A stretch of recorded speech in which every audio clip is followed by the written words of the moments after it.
A good boss fight is the difference between a good adventure and a great adventure.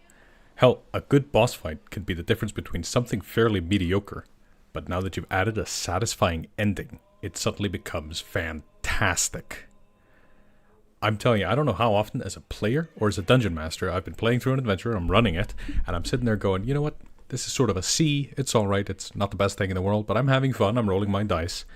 And then when we get to the final fight, suddenly it's exhilarating because all the stakes of the adventure are brought forth to a point where it all hinges on what we do in the next couple of rounds, and the tension becomes real. At the start of this year, you and me, we prepped an adventure together over the course of 3 streams. The idea was to do a special forces campaign set in my world during the last war, and we followed this special ops unit as they were sent to invade dwarven territory and do a bunch of special ops before unearthing or finding plans of the dwarves to unearth a titan. We called it the Unmaker, and the idea was that it was some kind of being from before time or from outer space made entirely of maggots and worms. I've now run the entire adventure except for the last session.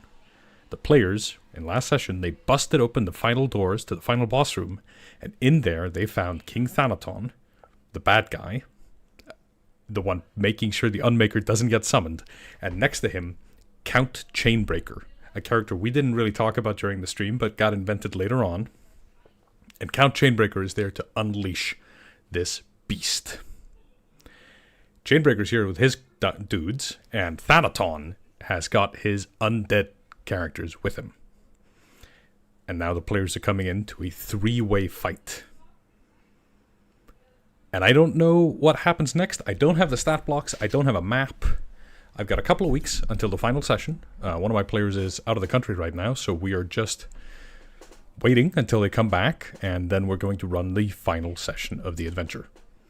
I've let all the players know they're not allowed to watch this chat, except for the ones who aren't playing, and they might be moderating, I don't know.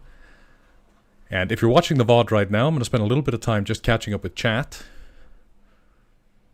Other than that, welcome to Mystic Arts. My name is Daði. I'm a professional writer and director, and I've been DMing for over 10 years.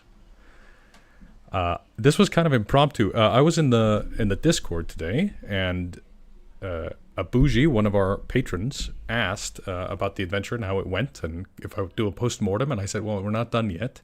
And another player asked how to do finales, and I was like, well, we could talk about both of these things, and we can do a little live stream. When I'm going to open up, I'm probably going to go make stat blocks, and we're probably going to have to make some kind of battle map. It's not going to have to be very complicated. I'm going to do most of it just as sort of map foo on the fly on the night. And I don't need to finish right now. I'm just going to get myself into a good position so that I can do a little bit of last minute prep just before the session starts. So, yeah. How you all been doing?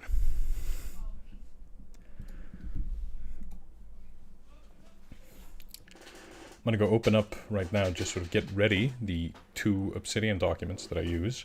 A lot of times we're in the streams and people ask what software I'm using and where it comes from, and I've made a video on that, and I want to make sure you all know about it. It's called Obsidian, and this is the video, and I talk about why I use it and what makes it perfect for me, but you might find you like Notion or something instead. Hey, Alex. Hey, listen, if you're building dwarf volcano cultists, then do that instead. That sounds awesome. If you've got a game running, you don't need to be here. I welcome you here. You're more than welcome. But hey, Anna's in chat. Sims 4 and I'm on the main screen. I am the main sim.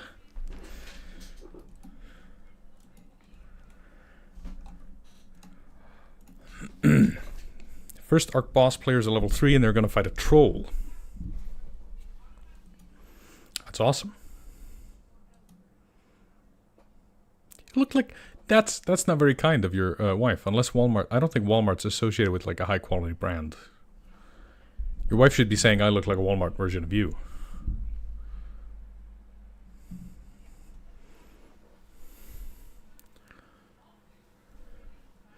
Yeah, the most recent video I show this this version, this vault of Obsidian, the SRD vault, and how it works, and we kind of talk about where that all comes from.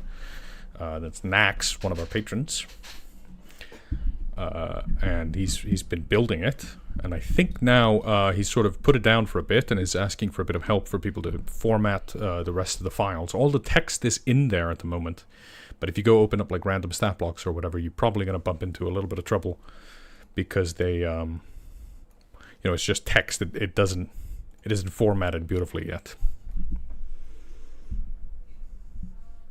Akko says, I've run 5 D&D sessions in the last 6 days, and this seems to be how I spend my free night. That's awesome. I've done that. There have been periods in my life where I've been playing this game several nights a week, sometimes more nights than not. And, honestly, it's the best. If you can hear laughing in the background, that's because AB is out with some of our friends, including another one of the Short Fuse players. They're all playing board games in the living room. That's usually when I stream. Sometimes people ask if I have a stream schedule or something. My schedule basically boils down to when AB has board game nights, that means I can talk out loud about my session prep without her hearing, because she just sits right here behind me, so otherwise she'd be able to hear all this. Well, I turned your Book of the Profane Word into the Chronicle of Cass. Awesome. Yeah, do that. That sounds really cool. Greetings from Croatia. Hi there.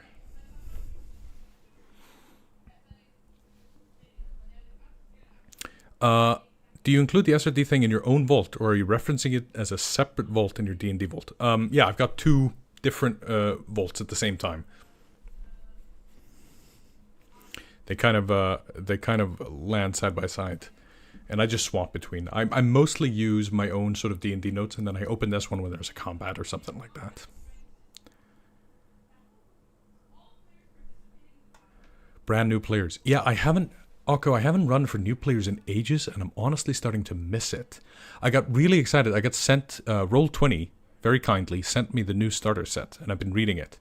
And it's the Caves of Chaos and To Keep on the Borderlands. And it's all been updated, and it's just a bunch of 5-room dungeons. I think it's like 11 5-room dungeons, and then there's the Wilderness book I haven't read yet. And it's a lot of fun. It's got some combat. It's got plenty of roleplay encounters. They all kind of line up in a classic sort of way. You could run them basically West Marches style if you wanted. Like if you're out there thinking, after watching my video on it or hearing Critical Role doing West Marches, and you're thinking, how does that work? Do I have to make a bunch of dungeons? The new starter set might be the way to go. I got really excited about the idea of running that for new players. I might go find some nerds or go to my local game store or something, I don't know, and go run that. That might be fun. I'm certain I could find some people who have never tried D&D before. I don't run online. People sometimes talk about, running online or something like that. I for some reason, I get anxious doing it. I'm very aware that I'm on camera, which is odd because this is how I'm spending my free time. But here we are.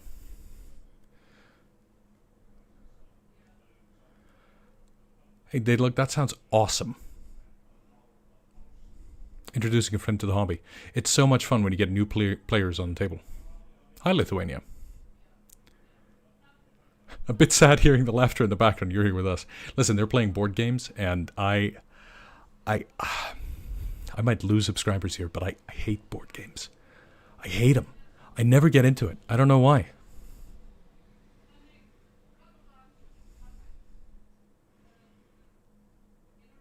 Yeah, it can be tough explaining the game to new people. I have a massive D20, and I put it on the table. And I say, when I ask for a roll, unless I specify what dice you're rolling, you pick this one up and you roll it. That's usually helped a lot. But I try my best to just sort of go a bit slow and not do anything complicated. Stuff like the 3 factions are awesome when my players have all been playing for a decade. But when you got new players, you just stick them up against some kobolds, and they will have a blast.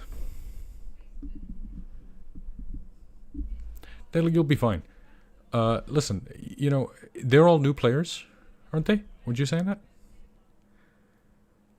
Yeah, you're introducing friends to the hobby. Listen, you can get away with anything. If you mess up the rules right now, nobody's going to know. You're going to be fine. Don't worry about it. D&D tuber hates board games. That can't be possible. Well, I do. They were listing the rules. They were like, oh, we have to connect, this score, whatever board. And I was like, God, I don't care. Hello, Texas. Hey, Rick. That means a lot. Any thoughts on a ghost BBG? We're going to do a ghost BBG. Well, a skeletal BBG in a bit. A BBG. Sorry, let me pronounce it correctly. This is the mini. Have you seen this? Oh. I might be able to if I go like this. Hang on. Camera settings. Look at this guy. He's got like gold armor on. He's got a big mallet. I think this is from the Kingdoms of Warfare Kickstarter. I don't remember this mini's name, but it's a Matt Colville dwarf undead character, and I think this is going to be King Thanaton.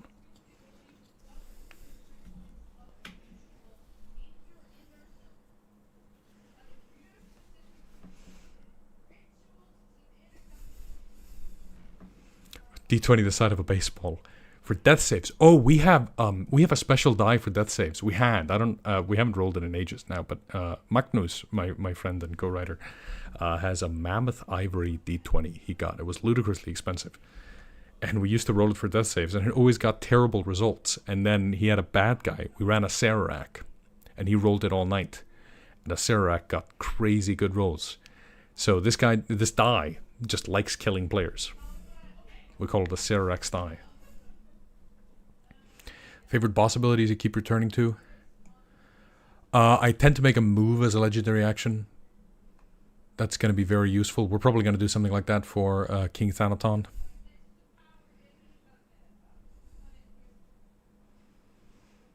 Zaranathma. Yeah, is this Zaranathma? I thought that was the snake guy. The snake guy might have a different name.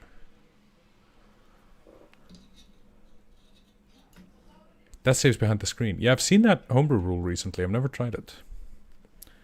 The Mammoth's Revenge. Yeah.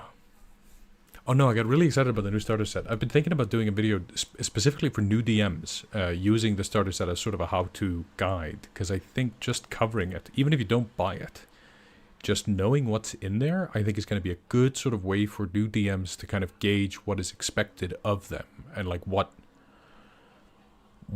they can get away, like how little they can get away with doing. Some of those dungeons are literally like 200 words. That's it. And they use stuff like and, but, there for, when you're prepping stuff for yourself, you don't need to write a sentence. You just write down kobold, comma, 9.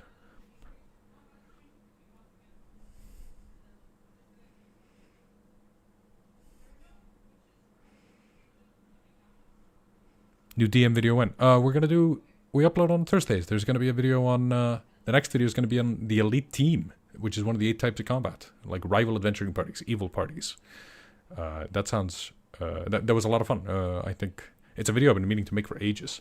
I want to do one for each of the 8 types of combat. We've already done bosses and ambushes. Elite Team's coming up next, and then maybe the puzzle combat. I might leave it. That one's very difficult to write. If I find a good spin on it, I'll do it. But yeah, I ran an Elite Team recently. We're going to kind of build one tonight as a part of doing this boss fight thing. Hey Matt, that sounds great. 4 PC campaign I'm running. Awesome. Yeah, the hex crawl, we've been using that system a lot. We really like it. It's lightweight, it's quick, and it's easy. And obviously, if you are not on the Patreon, you can get it there written down, but you can also just watch the video. Everything's in there. You don't need to buy anything.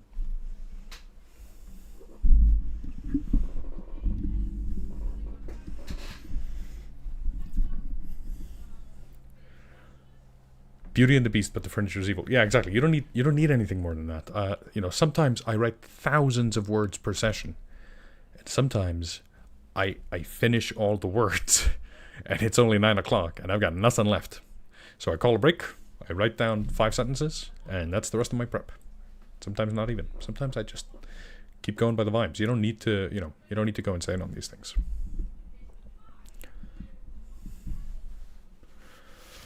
All right. So, we're going to need to make King Thanaton.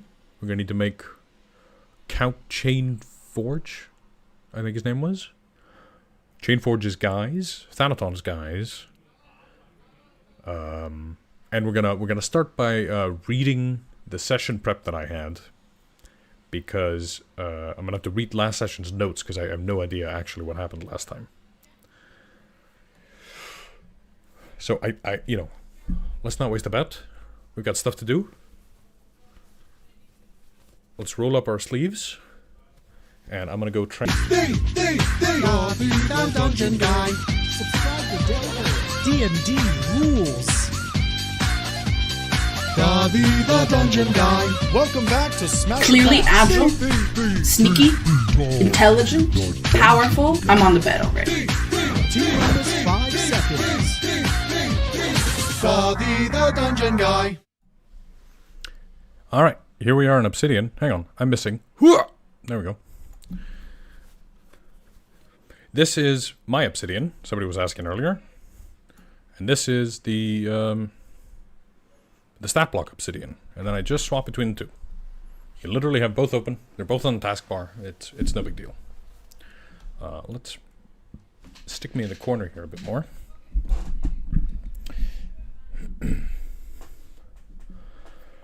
So, this is the last session. Short Fuse number 7, Blighted Peaks.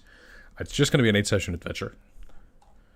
Here are the characters. I don't think you guys ever got to meet the characters. Commander Lucian Crouch, Lieutenant Caldwell, Gruff the Dwarf, Duncan Deadeye Taris, Wilhelm Fleming, and Clifford Boaster. And they all described themselves as being very short, which I thought was quite funny. There's a dwarf, and then there's 3 short kings, a woman of average height, so about the same as the short kings, and then a very tall Goliath, equally wide from the equipment he's carrying. Here we have some stuff. Marching towards the tower. They got into the tower. There was a bunch of fumes and everywhere. It was basically that bit from Arcane, Hellfire. You remember that? They all had their gas masks on, and they were sneakily going through the dungeon. They would see, they'd see a zombie or whatever, and they'd take a couple of shots. Pull him in, move through. It was all very sort of, very special forces. Very that kind of. Do you remember the ghillie suit mission from Call of Duty 4? That kind of thing. I wrote a bunch of Dwarvish down. I had all the text be in Dwarvish. No, like 4 of them chose Dwarvish because they were like, we're playing in Dwarflands. My character knows Dwarvish. So I, Garan Karum, Garan Nazul Asknas, Garum Dulas, which translates to the forum, where the golems carve and the maps they starve. And then, those were the 4 doors in the entryway. I wanted them to get into an entryway and immediately have 4 ways to go, so that they had to decide, what do we want to do, what do we not want to do.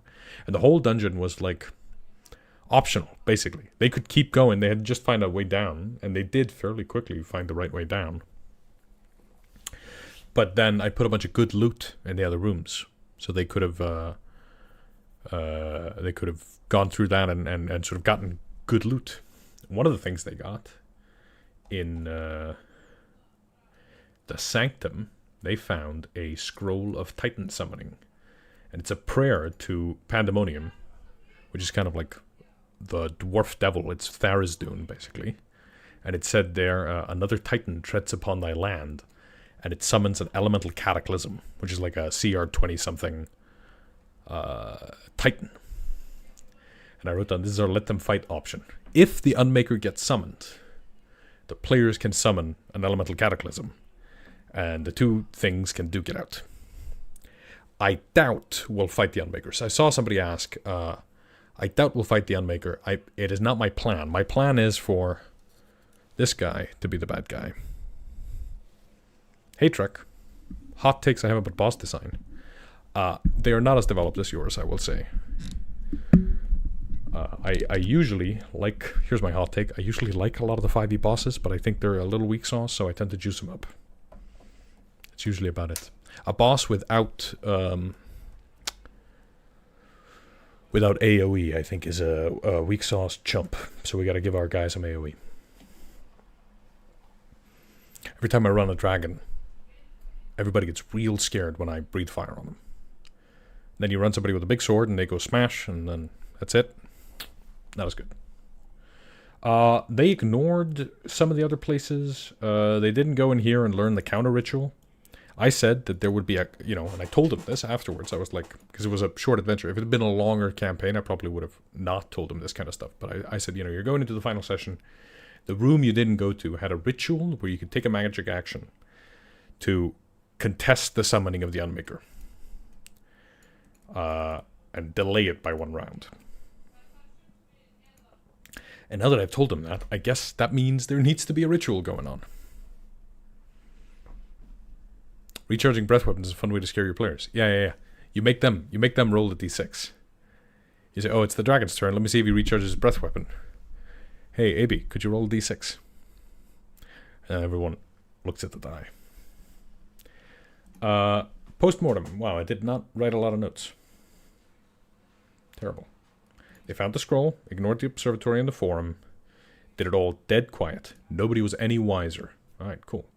They opened a big lead door, 15 foot tall, I assume. Inside was the baddies. I described big undead dwarf and his guys.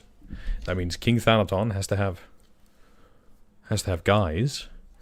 Count Chainforge in adamantine armor and his guys. Gas in the final chamber coming from above. Alright. So what I do, I copy this. I go to session 8. Magul Baras. It's dwarven for the maggots that walk, or the worms that walk. Magul Baras. Here we go. Is there an easier way to do this? Yes, they're called templates. They're really easy to make. So I've been told. I've never made one. Alright. What do we got?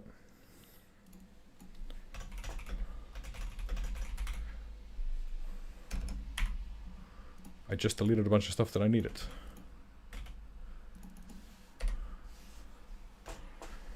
So, how do we start? I don't know. We gotta figure that out.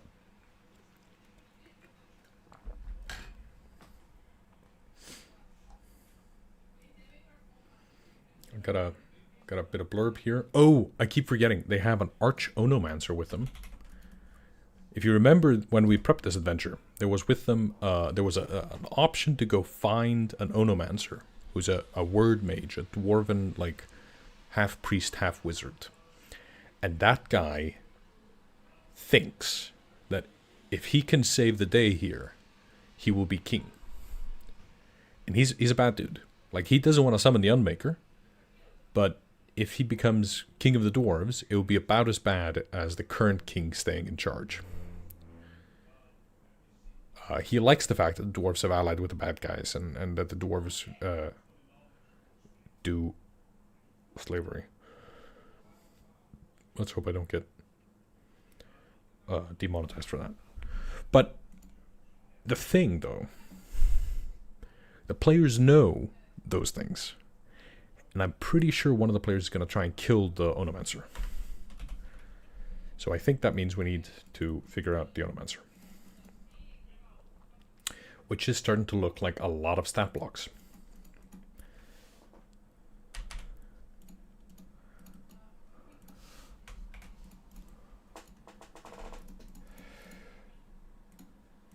There we go.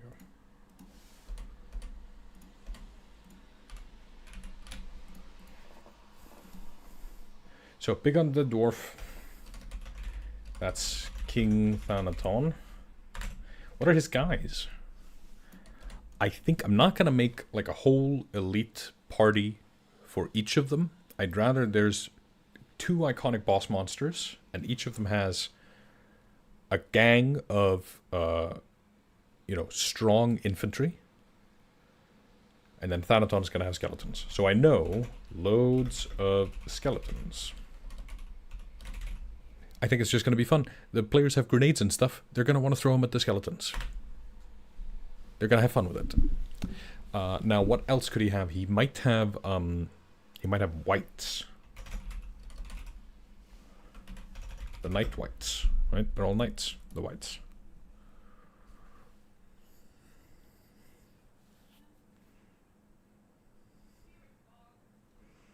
Do I always do my beaks in the session prep just before? No, like sometimes I have them ready way in advance, but if I'm honest though, like 90% of my DMing I do the night before. Or a couple of nights before. I've been doing this long enough that I know that I'm not going to get in trouble. I know that I can sort of say stuff and make stuff up, and things will eventually be fine. So I just sort of make things up when I have the time. Usually I'm so busy that I just can't do it any other way. Chainforge might have an onomancer. Hey, Rogan Blue. I'm happy I can help. Happy to catch you live. The skeletons need to explode and damage people in melee. We can make them. I'm not going to do the exact exploding skeletons, but we could make them be poison skeletons.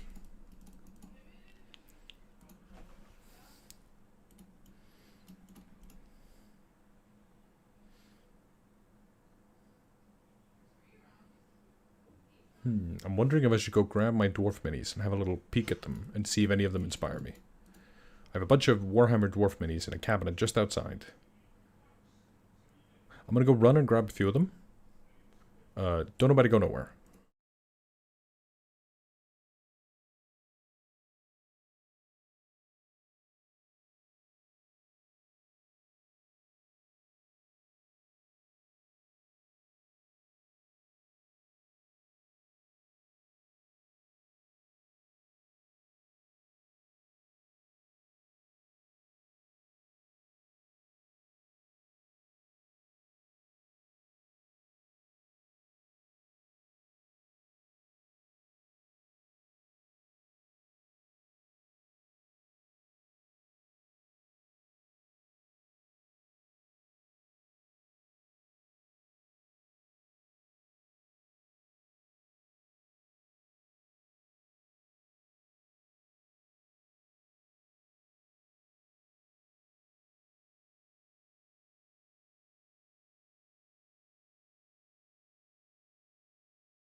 There was a stream about Westmarch's Frontier Town 2 weeks ago.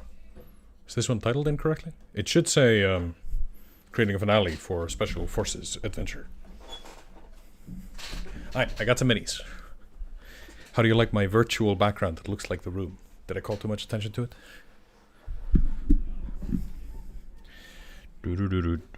I found some cool dwarves. There are these outer space dwarves from Outer Space Warhammer. The one that's like several thousand. Very many thousand. Hang on.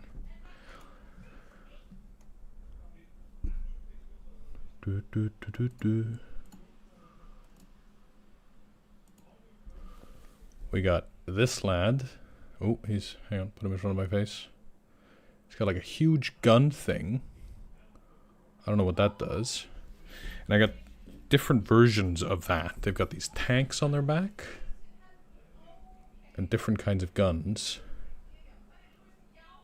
I think it would be fun if we give these guys all the same base stat block, but then give them like a different attack depending on like what weapon they have. And I also have a handful of these. Don't focus. You can't see them. They got like a sword. A little pistol.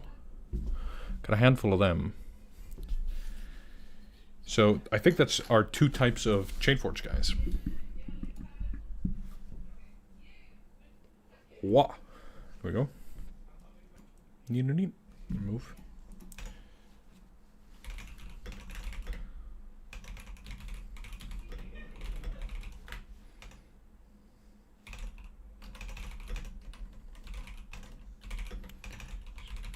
There we go.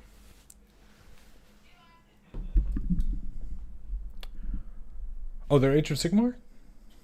Cool.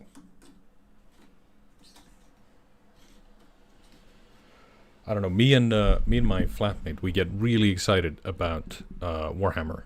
Neither of us play. We go and we buy loads of these. I've got my desk is full of these. These are Croxigors, Chameleon Skinks. I'm gonna turn these into D&D stat blocks and make a video about that. We got this guy riding a Carnosaur. It's not glued yet. How cool is that? You know, you see this stuff and I'm like, yeah, let's fight that in D&D. And then I make badass stat blocks and cackle to myself. Alright. Lead skirmishers. And then we need to make a stat block for the Onomancer. So that's 6? 7? That's 7 stat blocks. We can do 7 stat blocks. Right?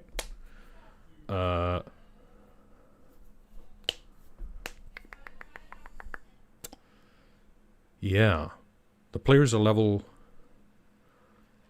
13, I think.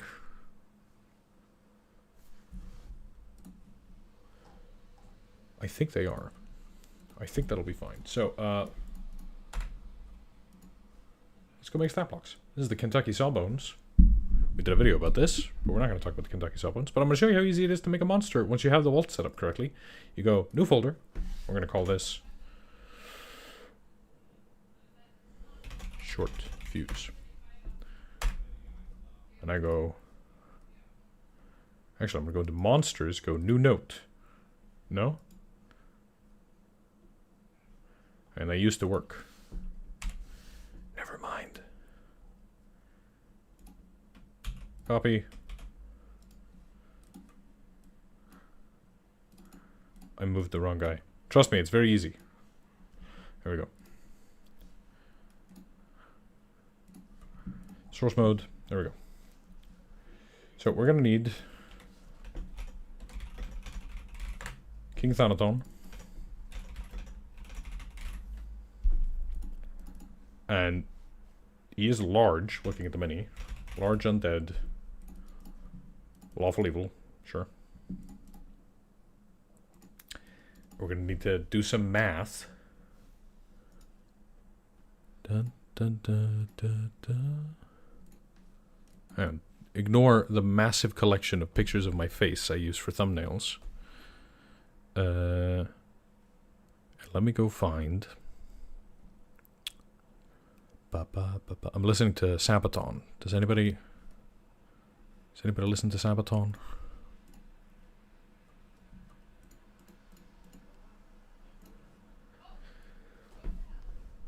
I'm looking. What am I looking for?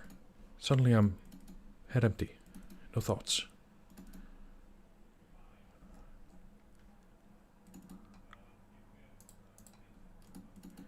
Talk amongst yourselves for a second.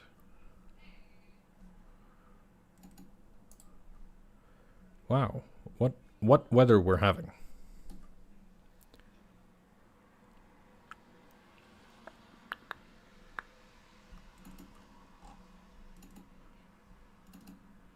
There we go. This is a CR chart that Anto over at Icarus Games built, and I complained it didn't have a proficiency bonus column, so he added one. What a nice chap. Oh yeah, we got some Sabaton fans in chat. It's like, it's heavy metal, but it's like historic. The one I'm listening to is, I think it's like World War II. Or World War I. Gallipoli. Yeah. Yeah, I think it's World War I. So we need to make one really scary boss. That should be Thanaton. We need to make a less scary boss, which is going to be Chainforge. So it's going to be, hang on, let me swap cameras here. So it's going to be Thanaton, his wights, his zombies, and then in that gap of difficulty is where we're going to put Chainforge and his team, right? So there's a spectrum of villainy, and they're going to fight amongst themselves, but no matter what's going on, or no matter what the politics at play here, neither of these dwarves are okay with these random Atroxian bozos coming in here and telling them how to run their show.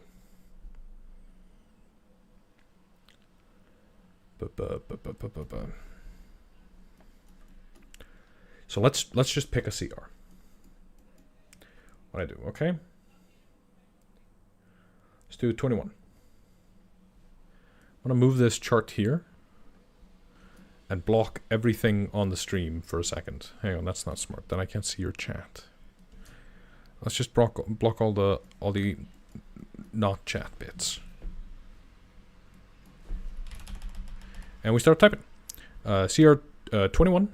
That's 33,000 XP. You know, I could leave all this empty. This doesn't matter. They're not going to get XP for this. Languages. Dwarvish. I'm going to give them all.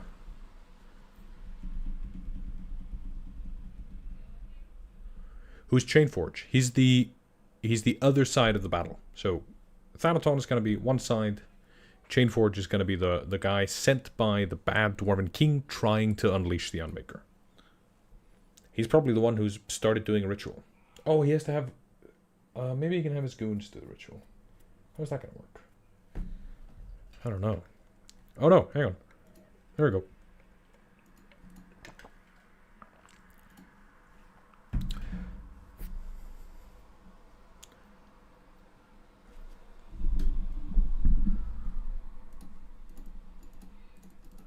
So I'm not going to worry about gear. They're technically going to have some, but I'm not going to worry about it. And I'm not going to worry about skills right now. We can add them in later. Thanks, Charles. I really appreciate that. Yeah, if you're a Mystic Arts member, you get access to the Discord. Obviously, if you want access to the Discord, you can also become a patron. And that way you can also subscribe to tiers where the PDFs are available, like our class, our firearm rules, our stat blocks. Some of them we put up for free, but sometimes we put them behind the Adept paywall. And then you can also do... yeah, it's got the Hexcrawl rules. And it'll have the zine. And if you subscribe in the next 18 days... using the coupon code ZINE, you get 30% off an annual membership. But we also love all our members, so thanks so much, Charles.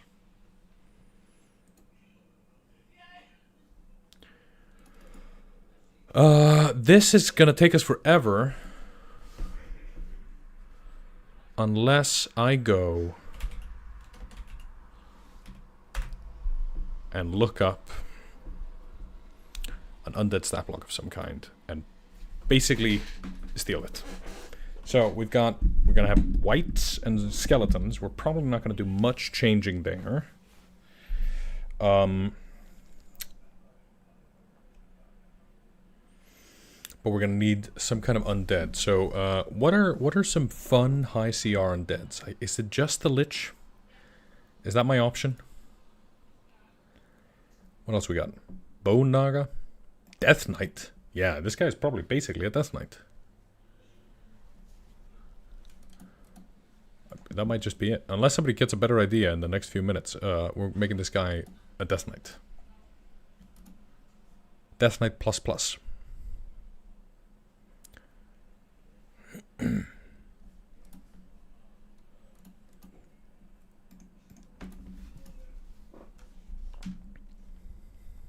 Then we're going to have skeletons and whites. And then we're going to need some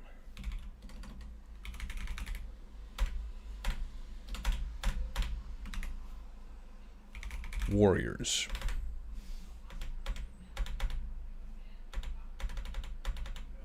Probably the warrior commander. Warrior commander, veteran infantry.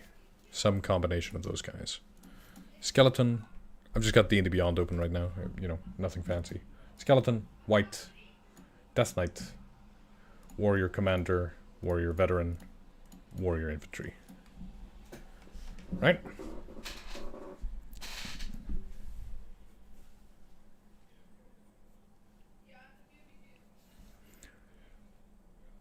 Mummy Lord, yeah, we could do Mummy Lord, but Death Knight I think is the way to go. So, a Death Knight by default, CR 17, AC 20. We're just going to steal his stat array for now. We're actually going to give him extra strength. We're going to give him not a lot of dex. They're going to be happy about that when they try and toss grenades at him. We're going to give him a whole bunch of con. 26 is plus 8. And if you're in chat and you see me do all the math wrong, just let me know and I will adjust it.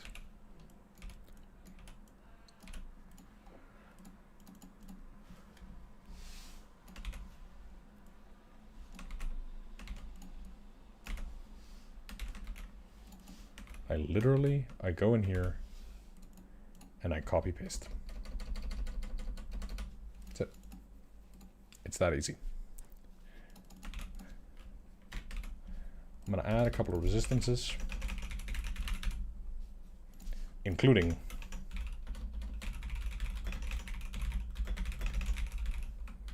which is rare in the new edition, but because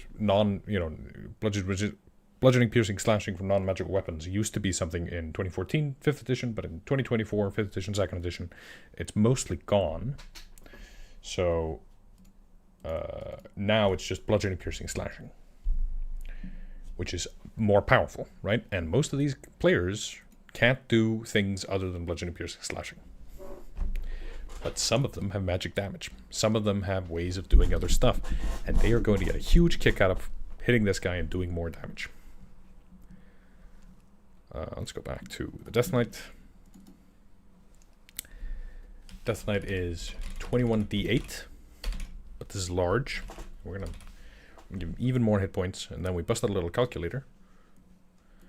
And we do 5.5, which is the average of 10, multiplied by 23. We get 126. And con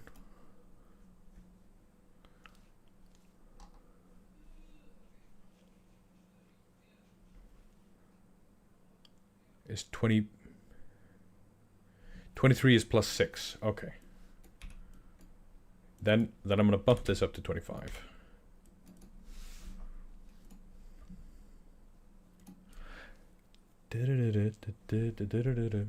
Eight times 23 is 184.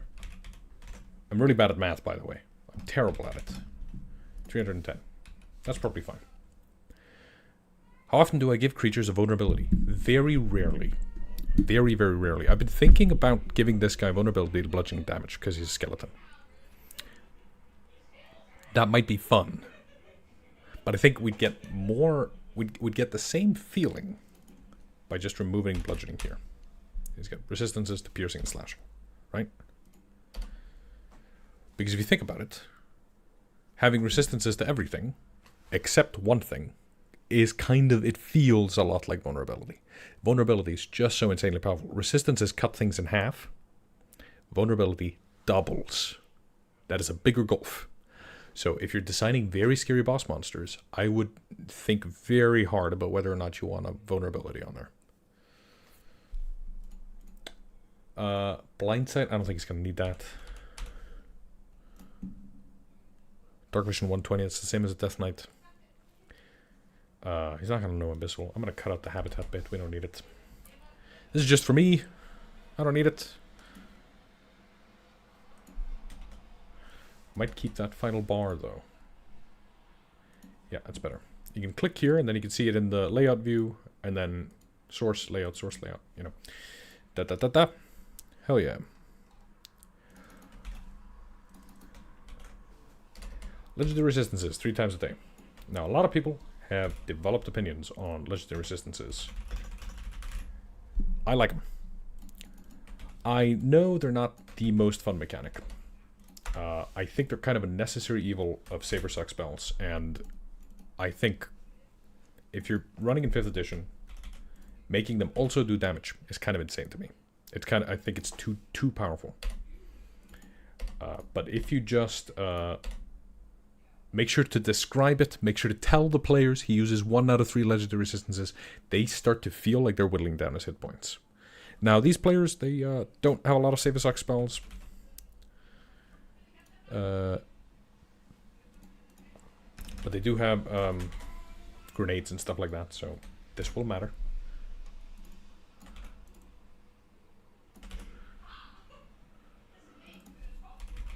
Literally right now, I'm just grabbing abilities of D&D Beyond off the Death Knight. Now we're going to start in a little bit to make it our own.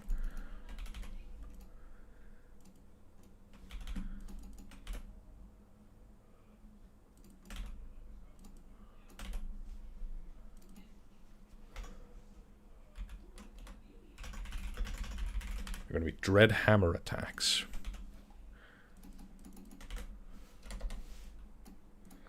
And we're going to go in here, we're going to go Nert, Nert. Hey everybody, let's watch Daði format some text. Proficiency bonus +7, strength +7, for a total of +14 to hit. And I'm going to give him a 10-foot reach. He's big, he's got a big hammer. Even on the mini, it looks like the hammer, to me, it looks like it should be able to reach further. So I'm going to let it. Now the Death Knight sword does 2d6 because it's a great sword. But we are not using the Death Knight, so we're using a massive hammer on a large creature. And suddenly we're going to start to feel the Death Knight and King Thanaton, we're going to start to feel them split apart. That split is going to be where our homebrew is going to come in, right? We're going to create this gap and we're going to fill it with our own stuff. This way you can make stat blocks very quickly. You can make them on the fly, by the way. You don't have to write everything down. We're going to go into equipment, and I'm certain this is just on here. Proficiency. Hang on, this is not the best way to browse. Players.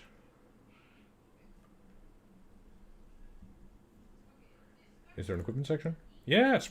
Weapons. Hell yeah. Ba ba ba ba ba. This is probably what, a warhammer? A maul? Maul is 2d6. What's a warhammer? D8. So a large warhammer would probably be 2d8. A large maul might be... I don't know.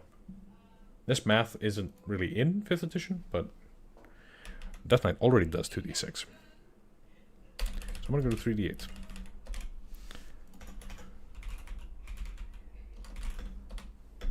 I know how to type. Look, bludgeoning. There, did it right. And, you know, I'm just going to buff this. Then we bust out our old friend, the math machine again.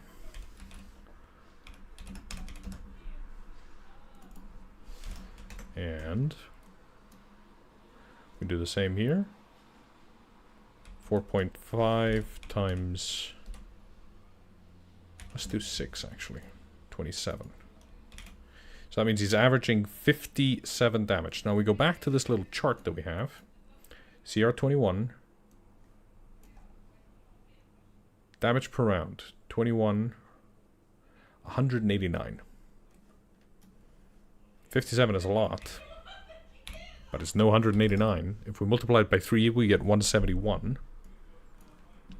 So that gets us a little bit closer, right?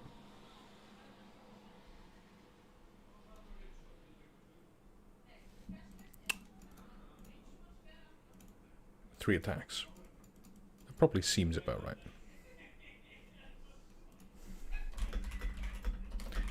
And I'm gonna buff this. He can replace. Hang on.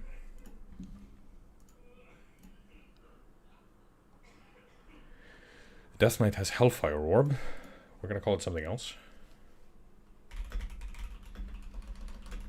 He can replace an attack with whatever his equivalent of Hellfire Orb is, right? Then we go grab Hellfire Orb. Do our little formatting.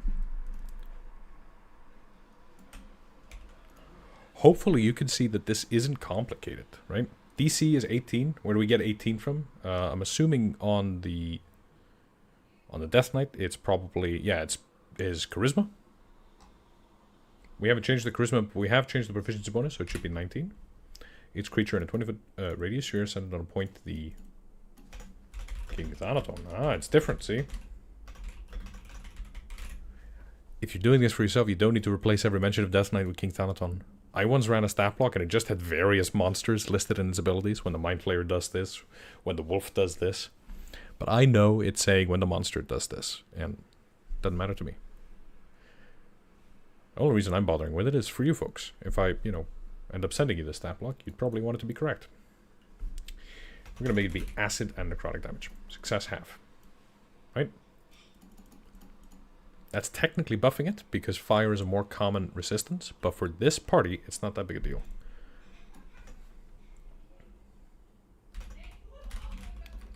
We're going to call it Burning, Sizzling Orb.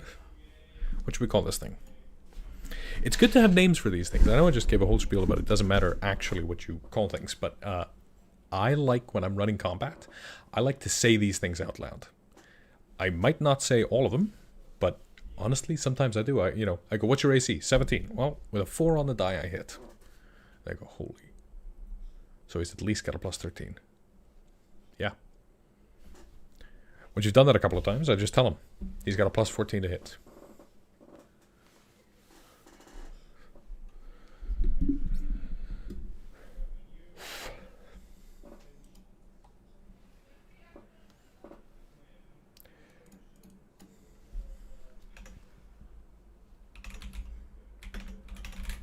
Acid Bomb. Getting hit by this is gonna suck. But it's a recharge. They'll be fine. The Death Knight has some spells. It's got Phantom Steed, Dispel Magic. I don't need Dispel Magic, these guys can't do spells. I'm gonna give it to them anyway, because Rear Dress is gonna be on their side.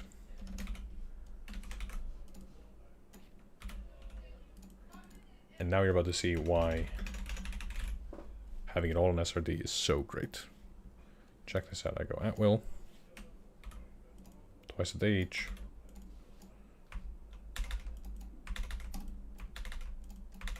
Done. Dispel Magic. What does that do? Here it is. If you're homebrewing on D&D Beyond because you want things to be interlinked like this, and you want to be able to click on stat blocks and immediately get the rules text, that's cool. This does it better, because on D&D Beyond, this would have been 5 tabs of things you had to go open, you had to go link this to this spell, then you had to go back to the text, and you had to go bracket, spell, close bracket, type the name accurately, bracket, / spell, close bracket, after you've already put it somewhere on the stat block. Then you would have to save, load the page, and test it. I don't have to do any of that nonsense. It's right here. So much better. So much better. What else can you do? Reaction. Yeah, let's do the reaction. Parry. Parry the platypus. Trigger. Let's grab King Thanaton. Response. And it's not 6, it's 7, because that's his proficiency bonus. Now let's have a look at the legendary actions.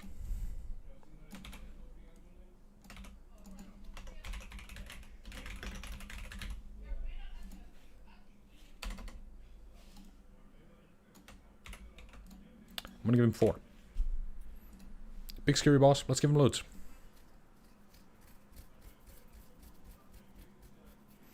Lord Soth's daily ability.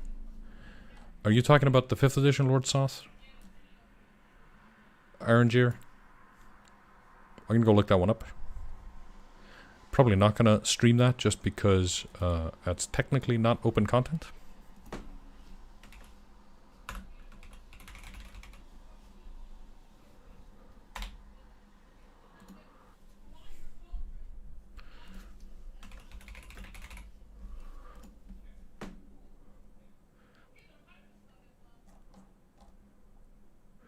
Word of Death. South points at a creature he can see within 60 feet of himself and magically commands it to die. Target makes a DC 19 Constitution saving throw, taking 100 damage on a failed save.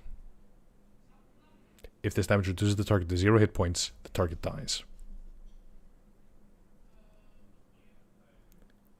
Hell yes.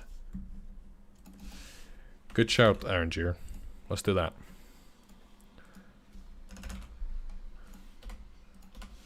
What's fun about this is that maybe the player doesn't... maybe the Thanaton doesn't use this on the players.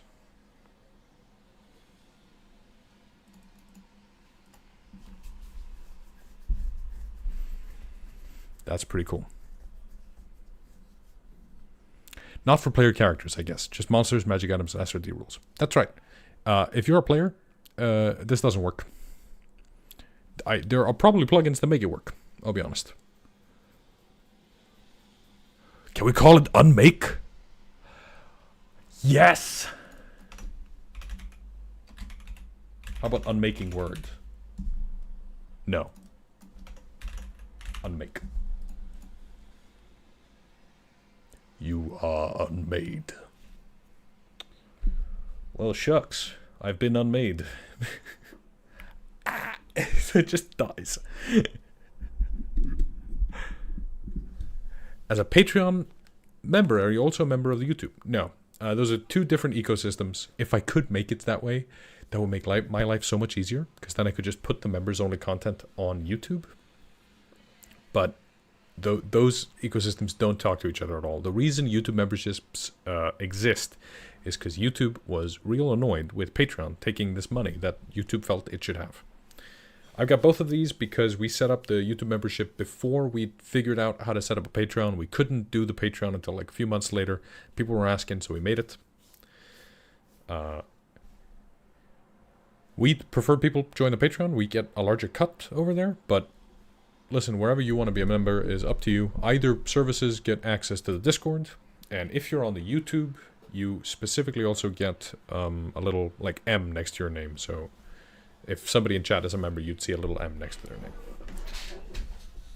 But there's no indication of people being patrons, except, you know, if you're in the Discord all the time, I probably know your usernames and stuff like that. All right, Dread Authority.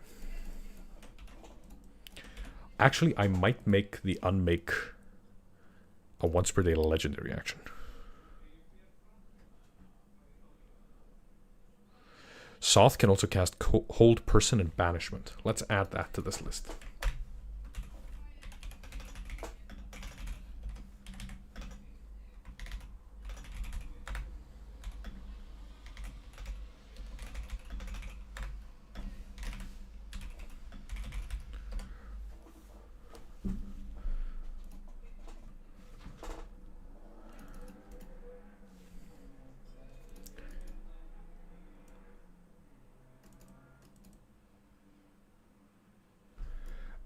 And in 5th edition, 2nd edition, they have this bit of text that says the Death Knight can't take this action again until the start of its next turn.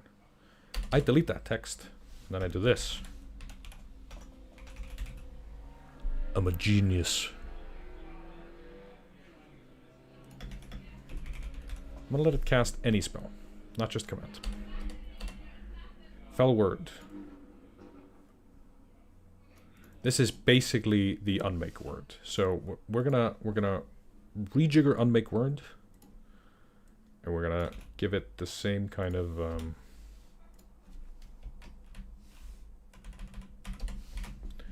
treatment. Right. So we're just gonna go in here. We're gonna go nerd. Con save 19. 60 feet. Failure.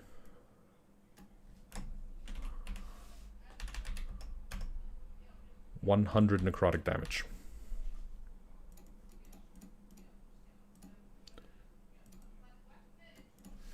Failure or success.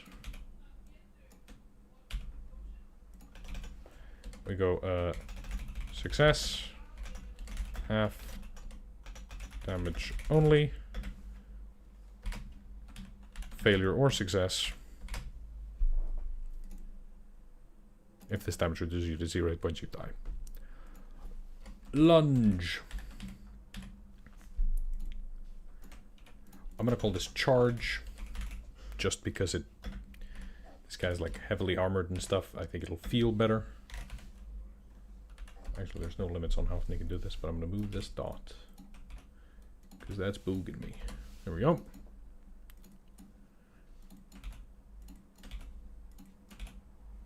Half his speed. It makes 1 dread hammer attack. Right? That's cool. How does hold person work? It holds the person.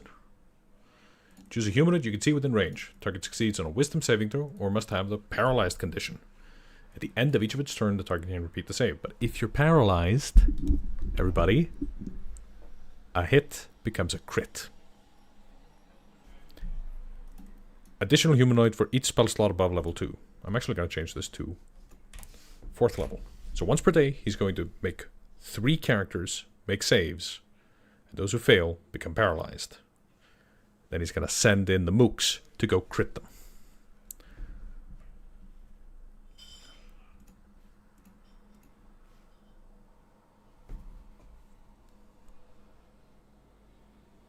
Good day, Swords and Stones. I haven't read chat in a minute, but once per day isn't enough times to say you are unmade. That is true. But it is enough times to just pick a character on the map and delete them.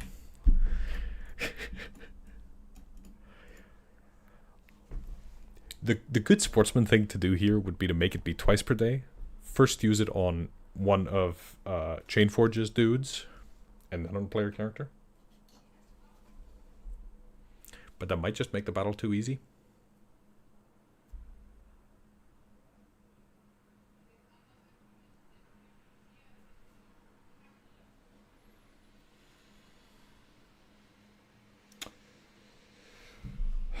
I could also make this once per round. That's an insane buff. It's crazy. But that way I can do it to some of the good guys, some of the bad guys. Because it's a 3-way fight. So he could delete one of Chainforge's dudes. And I could roll in front of the players. I could explain all the mechanics. And then he can't do it until the next round. And the players know he can do this once per round, so we're going to have to kill him first. If this were the mini-boss or a middle boss in my campaign, I might not do this. I might not. But this is the final boss of this adventure. These player characters will probably never, ever, ever be seen again. Might as well give them an ending they're going to talk about, right? Do I do recharge abilities? Yeah, we're going to have the acid bomb on that.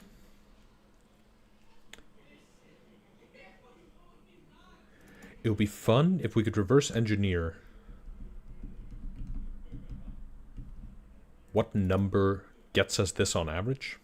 But that means I can roll higher than that, so maybe not. Sorry, Anna. Yeah. It's unlikely someone in Utopia can do this right now, Anna, but I don't know. I don't know. You never know. I think we have a guy. I think that was it. Not very complicated, right? Basically a Death Knight, but we did some other stuff on him. Not that much other stuff. I'm going to remove it from here. And check it out. Click. There we go. There's our homebrew. Bit of formatting fuckery, but other than that, look at that. Voila. So let's give him some books.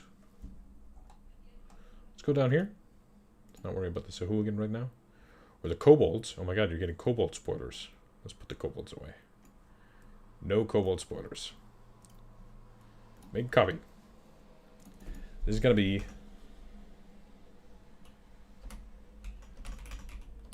What are we going to call these servants?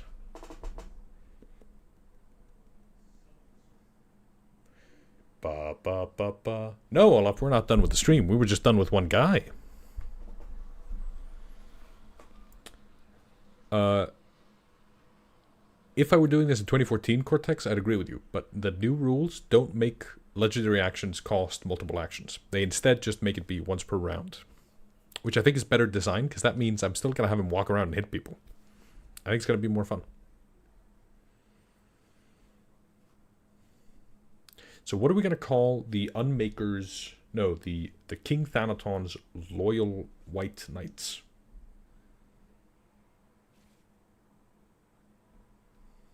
White Knights? That's terrible, right? I'm going to start by calling them white.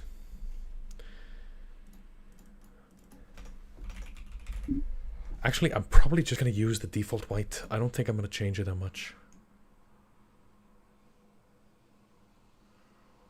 You guys don't want to sit here and watch me make a stat block that exists in the monster manual, right? That's boring. Praetorians. What kingdom was he?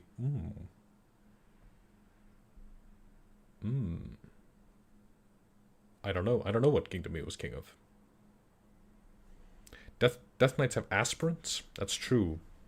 The aspirants, though, are kind of weird. They're basically just Death Knights, but slightly different. They don't have the legendary stuff, but they're still, like, very scary. Sentinels.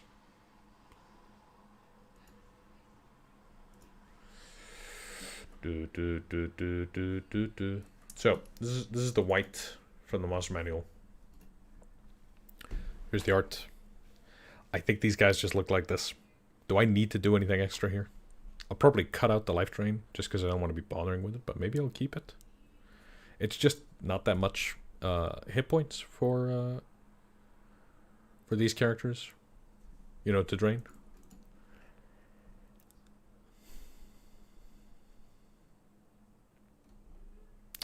Yeah, I think I'm just not gonna do them. I think the idea of making these right now kind of bores me. I'll probably just run them as actual whites, which means I'll probably just make a white in the SRD and then stick them in there. Same with the skeletons. We're probably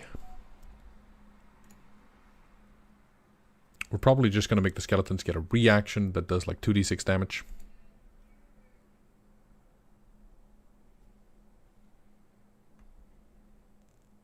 Knight ability, no. No, the leadership. Well, if I'm sticking them with a bunch of skellies, that might be fun.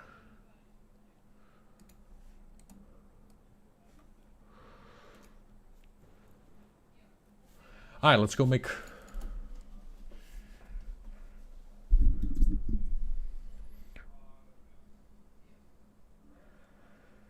Ah, God, I'm just bored by it, you know? I don't want to do it.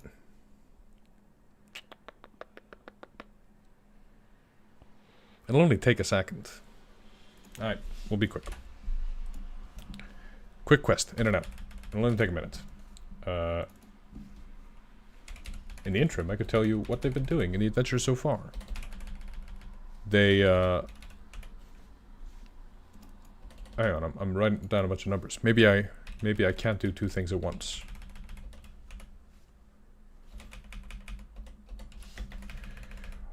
They went and took down the Bastion. The opening session that I prepped to be one session, which is the one where they assault the Star Bastion. I don't know if you guys remember the previous episodes. If you're watching the Bond and you watch them all in order, hello, hi.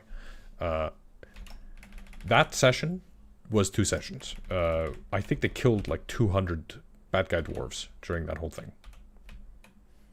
It was long. There were waves of them coming across. AB's character, the Warlord, went into the tower with the rotating shooty gun. And boy, did she both shoot and gun. She took out, I don't know how many gyrocopters. It was a lot of fun.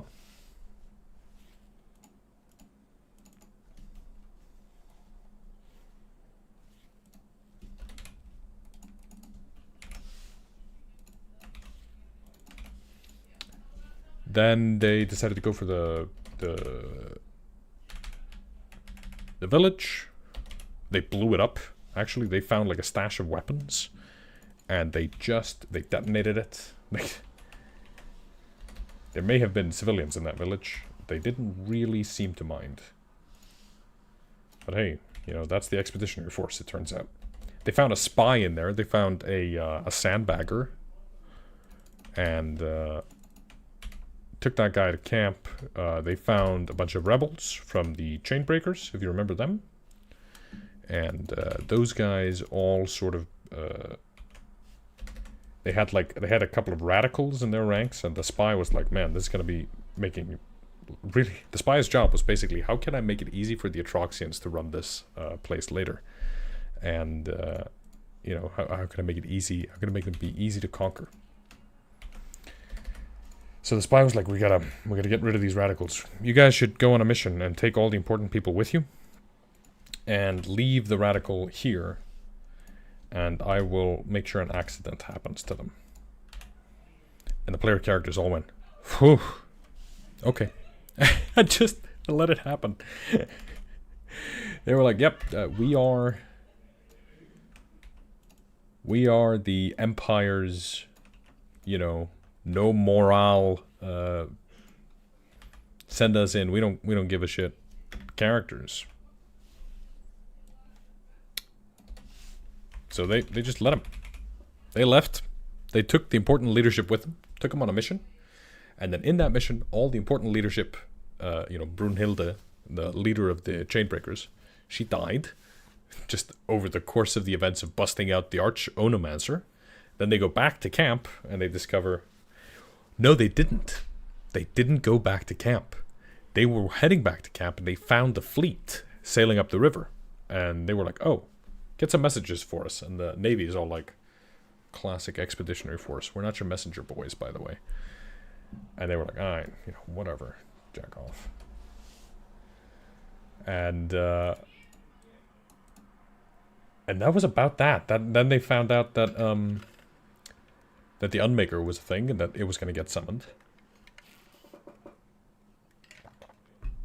So I'm sipping my caffeine at 9:30. You're not my doctor. Alright, that's a white. There we go. We've made a copy of a white.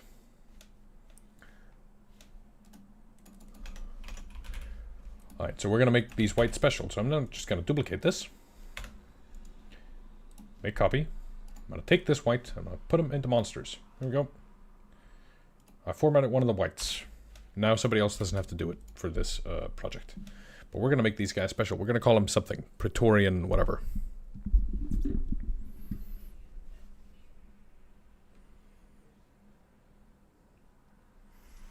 Hey, and that sounds awesome. I hope you like Pathfinder 2e. I bounced off it, but a lot of people seem to enjoy it. I really like their 3-action system. That seems like a fruitful design space. I've been thinking of making like a West Marches video game, and we had a design meeting on that idea, me and some friends. And I really like the idea of stealing the Pathfinder's 3-action system for that.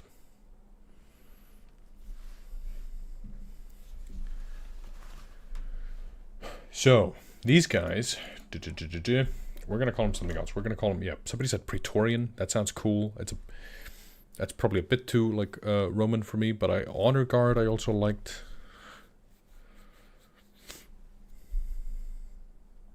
Sentinels. Olaf Graydon, you said Sentinels. I like that idea. So I'm just going to call them White Sentinels. That way, if they weren't a monster manual, they'd be under W for white. Necrotic. I'm going to give him immunity to necrotic damage because they're going to be an immunity to acid. Because they're going to end up in the acid bomb, and I don't want that to kill them. Heralds. That's better.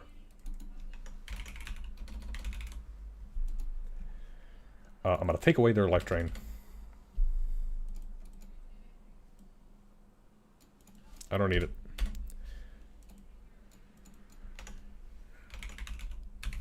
And since we're calling him Herald, let's go grab the 2014 Knight ability that I miss.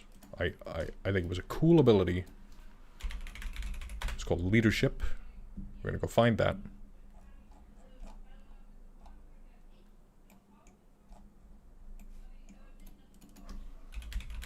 And we're going to put that on these guys. We're going to call it their heraldry. Or herald. One issue with the leadership ability is that it's long as all hell.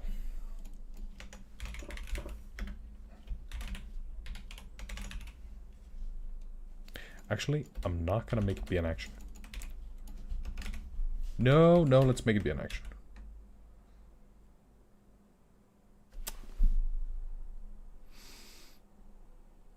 Because it might be just better as the Hobgoblin's Aura of Authority.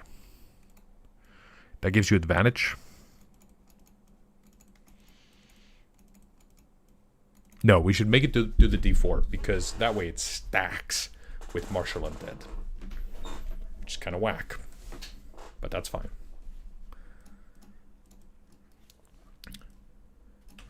But we're going to change it a bit. Right? It's not going to be verbatim. So this is the verbatim leadership ability. We're not going to do all this. Instead, we're going to say allied creatures within 30 feet of the herald of the white.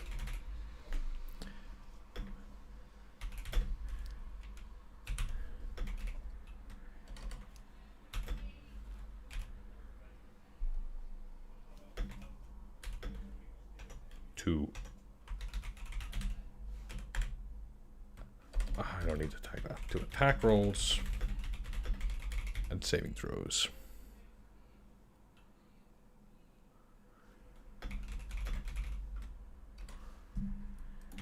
We're going to say a 30-foot emanation of the white. Add a d4 to attack rolls and saving throws. Until the start of the white's next turn. This way we put a little bit of a game in here. The reason we do it this way is because Magnus is here and he's correcting my homebrew. But Magnus, I added this little thing. Does that make it better? For some reason. I don't know why. Maybe it's just because I think Magnus is a really smart guy, and he is. But I desire his approval. There we go. So this way, the reason I'm doing it this way, Magnus, let me explain it to you. The reason I'm doing it this way is because it stacks on top of King Thanaton's Martial Undead, which is just a 60-foot emanation giving advantage. Right? So it's already crazy good. But these guys, they have a step above that. If they choose to forego an attack, they can add on top the ability to add a d4, which is basically bless, but it works on saves. Wow. Right? I'm not going to worry about skill tests. These aren't player characters. But that's going to make it so that they can choose, I'm going to not attack, I'm going to make the skeletons be better. Instead of a necrotic sword, maybe acid sword. Yeah.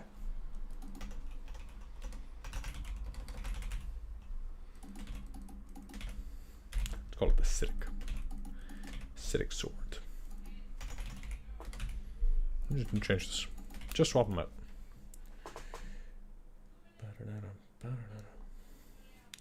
Yeah, these are dwarf whites. I feel like D. Kupark has an idea. D. Kupark, am I crazy, or were you really active when we were doing this last time? Because I remember you having a bunch of cool ideas. Leadership ruled, says Levi Phipps. Yeah, it did. Give monsters a little superiority die as a treat. Yeah, exactly. That was so cool. Like, I don't know why they cut it, because the knight had this really flavorful ability. And now it's just gone. And they basically just smite instead, which... no good. Kill it. Dead. Let's give it this instead. That's way more fun. Here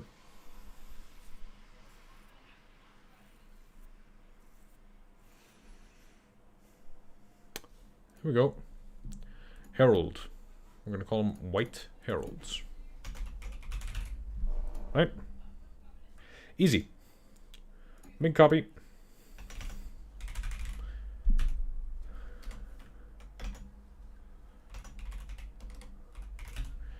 These are going to be our skeleton bombers. They're basically going to be skeletons, but we're going to give them a little extra fun ability. Now, I'm going to have to go write down a bunch of stuff real quick, and in the meantime, I'm going to try and remember something fun that happened during the adventure. Oh, the first session was great because what happened was people, it just, by virtue of me telling them that I wanted them to be Special Forces guys, my players, I have the best players, my players got the message. They understood the assignment, right? They were like on top of some big tower, and they were like, can I rappel down the tower? I grabbed the rope, and they used grappling hooks. I told them that they could spend money on equipment. And I gave them a big budget for equipment, and they all sat down, looked at the equipment list, and went, how do I min-max this? And thank God. I love it when my players min-max the crap out of stuff, especially when I sort of direct them a little bit. I say, hey, here's the budget you have on equipment. And you could buy this kind of equipment, that kind of equipment. I made a little game out of it. I sort of gamified it. They sat down and they went, how do I min-max this? And they just had so much fun with it.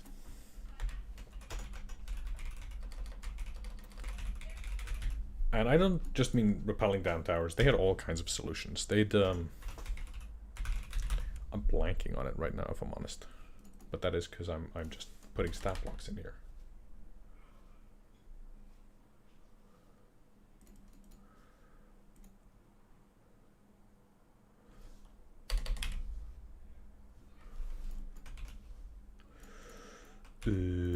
One of them, the guy playing the medic, decided to be a doctor.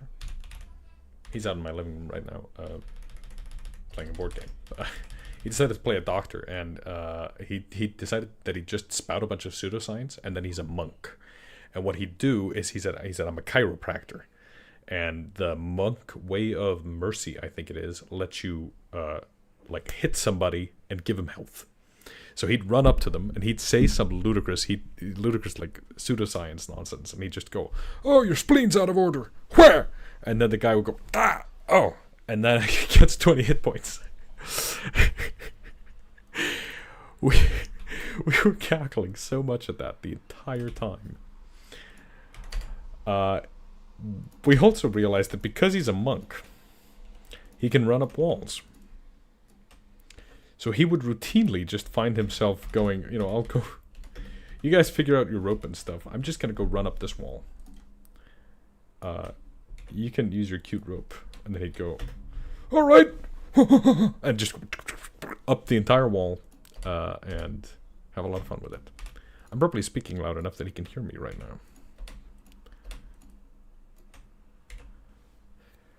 now. Look, a skeleton. This is just a regular skeleton. I'm going to make a copy. I'm going to erase bomber. This is the key to doing big projects, by the way. Very boring key. You just find the time to do a little bit of work. What makes these guys special? Probably that they blow up when you kill them, right? In general, I'll be honest, I don't like those kinds of abilities because it feels like I'm punishing players for making progress.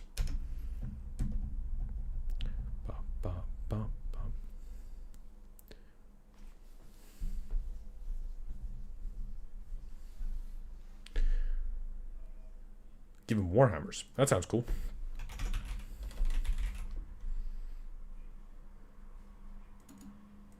So yeah, we're going to change this to strength then, I guess.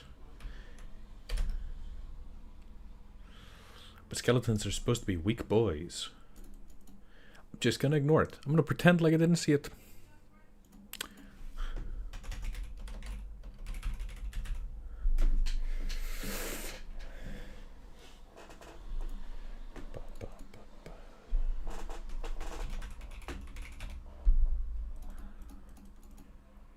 Oh god, does that mean I have to change the range?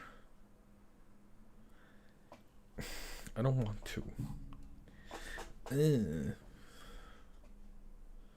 Alright, fine. Here we go. Light crossbow. It's same? Okay. Alright, that's fine. Reaction.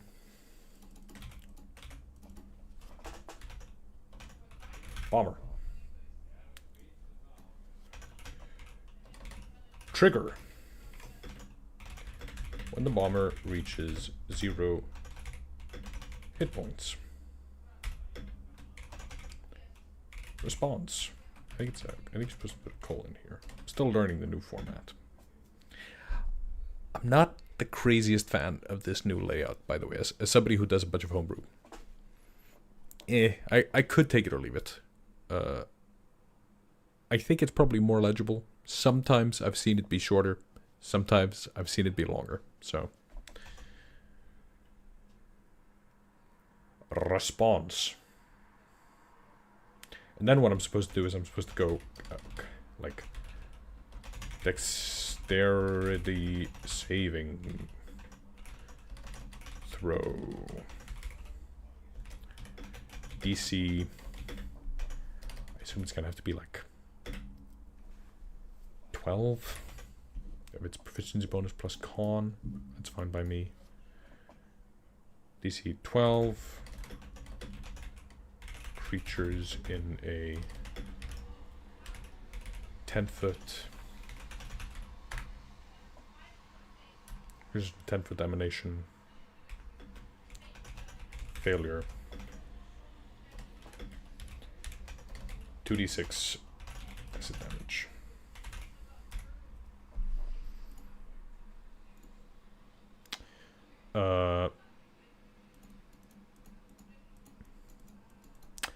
But remember I was saying I don't like the idea of like punishing players for making progress. So I should probably put something in here. Make them explode after a round. That does put a game element in there, but I think it's less. I think it's just a bit of a headache that I have to go keep in mind. Bonus reaction. Hey guy. Hey Phil. How you doing? Yeah, we prepped the original. Adventure back in like January or February. So it's been a lot of fun seeing people who were here when we started prepping that come in. If you guys don't know, Bonus Reaction does a whole bunch of like DM advice videos. Phil, he looks at like DMs on actual plays and extracts advice out of it and then sort of cuts it down into a lesson that you can deploy at your table. I think it's really cool. He's also got a bunch of Daggerheart videos, if you guys play Daggerheart. Could sacrifice a reaction, take half damage. That does make it more interesting. Why acid, not piercing? Oh, just the whole theme of this. I'm doing a bunch of acid damage. That's about the extent to which I've thought about it.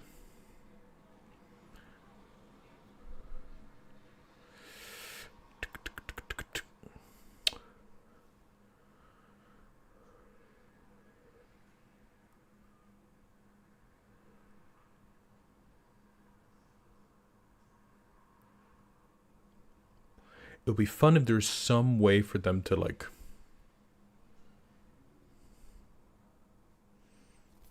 circumnavigate this. Maybe it's just if they take bludgeoning damage.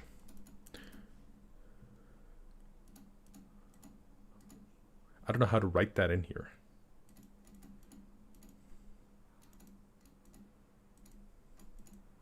I just go when the is killed by Magnus. How would you do that? Is he still in here? He'd have the right way to phrase this. But right now that I've asked it, he's going and then he'd pretend like it's really difficult and then he'd say the exact right thing. Meanwhile, I'm having a little sip.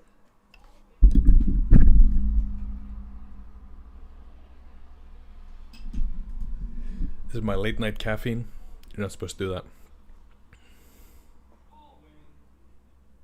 How do you make monsters if the 2024 rules have no monster creation rules? I wish they had more guidance, but really I just look at what the monsters look like and copy paste and then change all the stuff.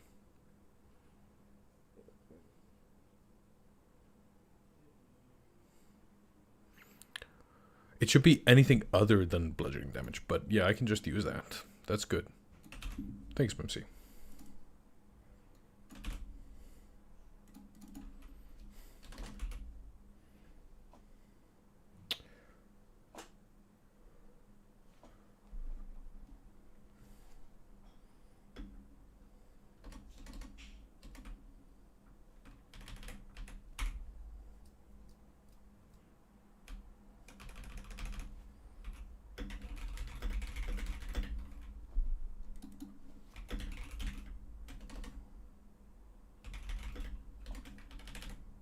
Damage and bludgeoning. I don't think the black pudding has the answer we need, but we'll check it out. This is a good example, by the way. You know, how to homebrew when they don't have guidance. I go, what does the black pudding say? And then I go read the black pudding. See what it says.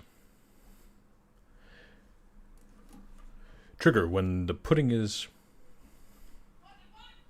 split, pudding is large or medium, becomes bloodied, is subjected to lightning or slicing damage. Response.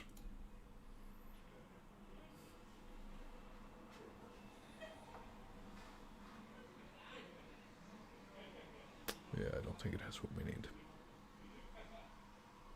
It's a good shout, though. The reason Magnus is pointing it out is because the black pudding has special rules depending on slashing, bludgeoning, you know.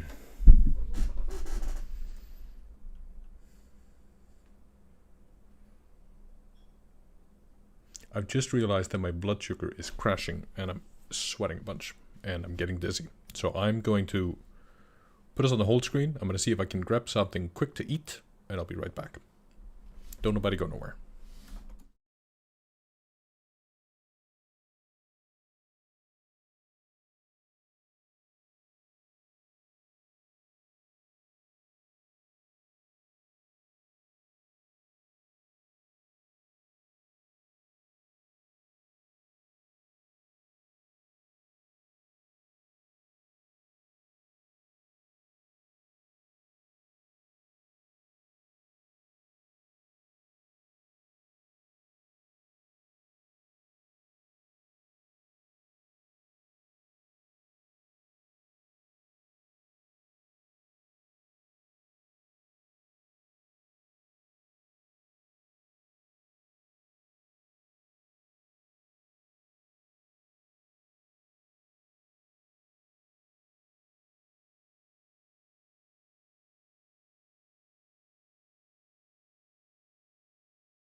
I put on the wrong screen. That should have been this.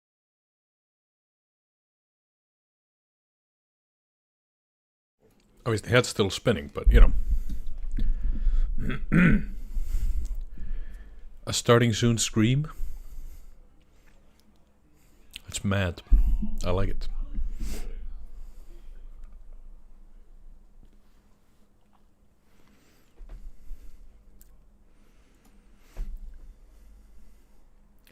Hey, biomeditator. Yeah, Gunnar. Yeah, exactly. That's sort of my take on the entire book set. There's a bunch of stuff I like. I like that they took another look at things. I like that they updated a lot of the rules. And then just like you could tell that on the final stretch they kind of stumbled over themselves a bit.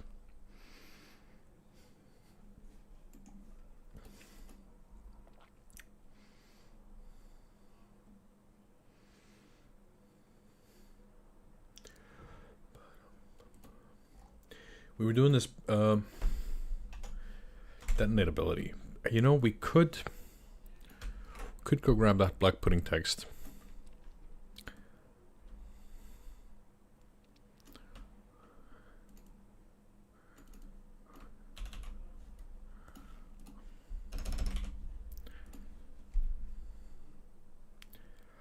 Obviously,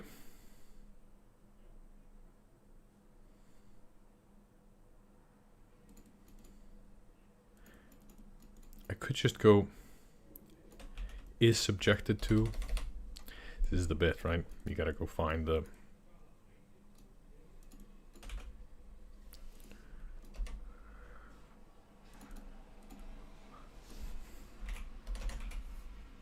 I think it's fine this way.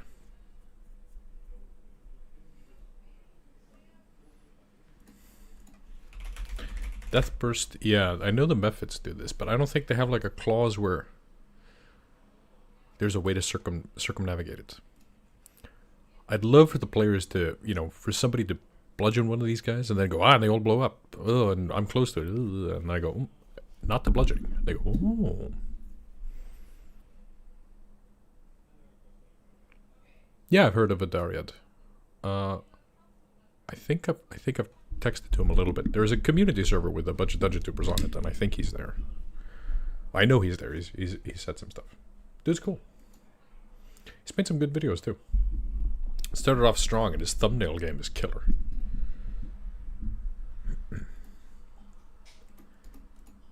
It's a little bit inside baseball, maybe, but here we are. All right, I think this is fine. Beat's fine.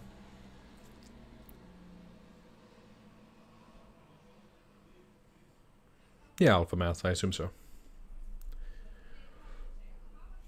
We'll see if the food break worked. I'm still a little bit woozy, but don't know if I have the capacity to continue. I'll be honest. But we're gonna how much have we left to do here? Chain Forge and the two skirmishers with him, and then rear draws. Ugh.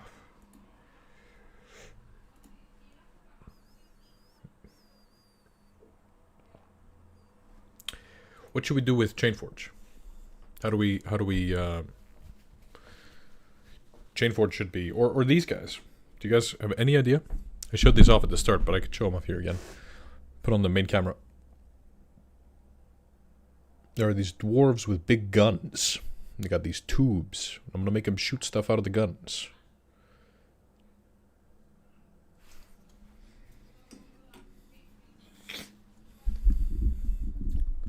Daði, make a constitution check. I'm rolling non-stop over here, man. I really want to keep going, but I just have to eat, and I have no little snacks at home. I opened the fridge, and it was a barren wasteland, and I stood in the kitchen long enough to decide to open the fridge a second time to see if anything had changed, and spoiler alert, it had not.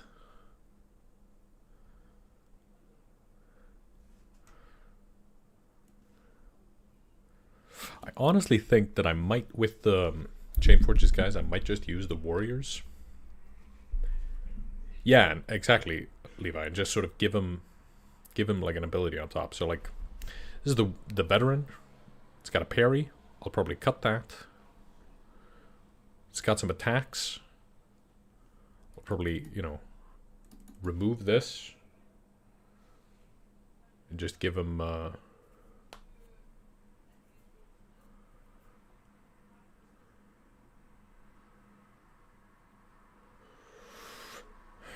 give him like a dagger attack or something, and then we can stick a cone on it, or have this just be like a shot, or cone. That sounds cool.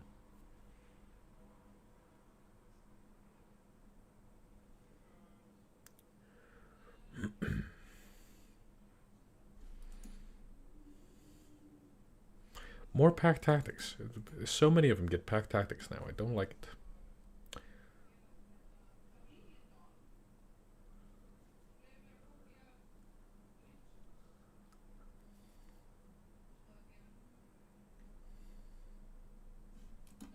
Alright, let's try one more. We'll see if I've got the stamina for it. If not, I might just have to lie down. Or eat.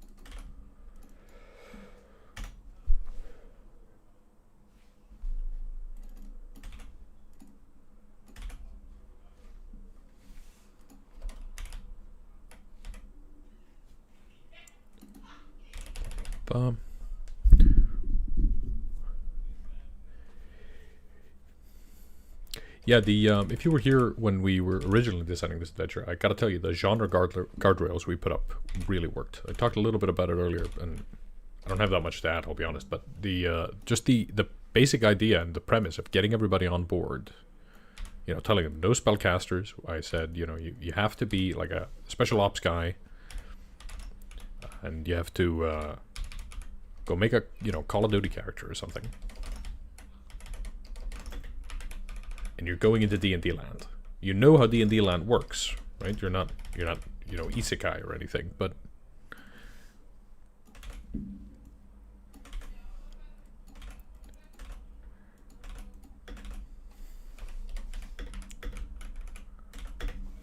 I think I've played in a couple of adventures where we wanted to try something like this, and I remember one in particular where the DM had no equipment guidance. And you wouldn't think equipment is that important. Like, you don't think about it a lot when you're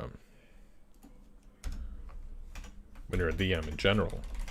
Like, whether a player has chainmail or plate mail or whatever. But turns out, if you're trying to do a certain kind of genre, just the existence of players having backpacks and rope can often be enough for you to go, why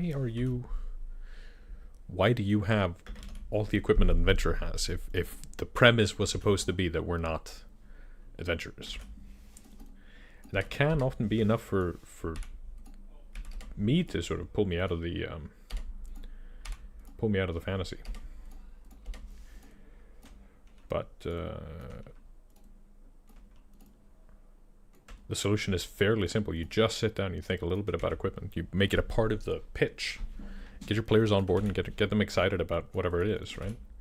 So we talked about this in our low fantasy D&D video, but the idea there was just to sort of build in this kind of, buy-in from the players, get them excited about the idea of playing something different.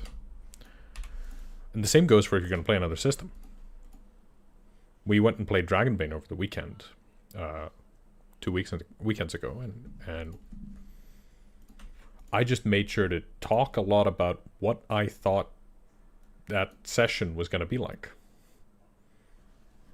just to make sure they were all excited about the idea,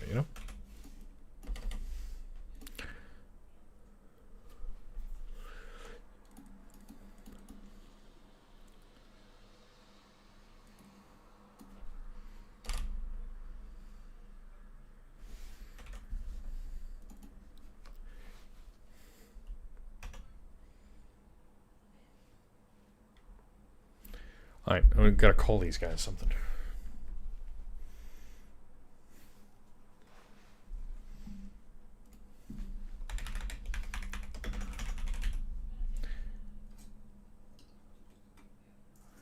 I think these are going to be our skirmisher guys. They're all basically going to have like a little sword thing and a little pistol. Actually, I don't need to do the trade section for them then.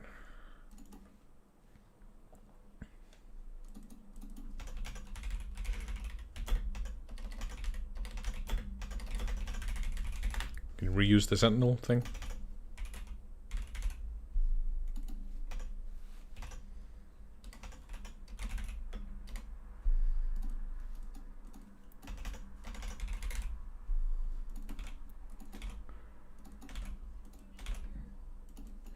With this, we don't have to go terribly complicated. I'll just make it a little bit easier to memorize the stats. So I'm just going to give him both good ranged and melee.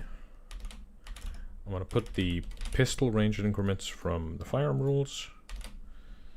I'm going to reduce the damage to 2d 8 plus 3, so it's technically a damage buff, I think.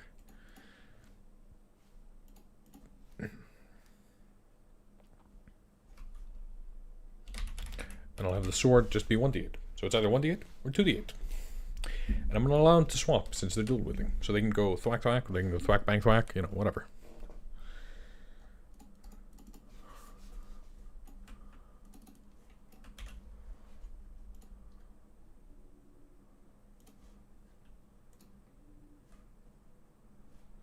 Oh, hang on. Was I editing the wrong one? Yes, I was.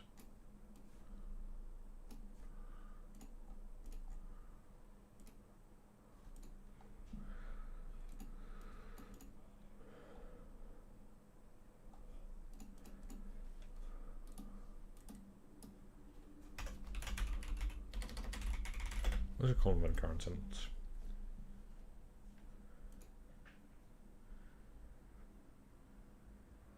Thanks, Edward. I really appreciate that. Deku Park. Yeah, it's a three-way fight. The King's team is like acid base. What's the other team's niche? I think fire is fine. I think that's probably what these big things are. I think they're probably flamethrowers.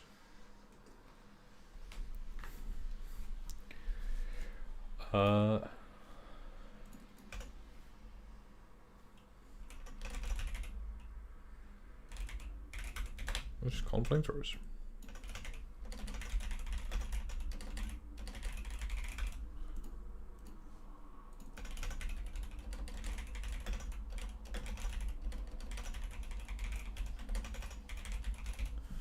Real quick here, editing just to make a match. And I'm just gonna take the Sentinel stat block. I'm gonna save myself some work. I don't need to go overboard on any of this. I'm gonna take the Sentinel stat block. I'm just gonna plus it a bit, and then I'll have a cool dude. You know, I said a bit. Haha. I'm gonna go grab the hit points off of champion.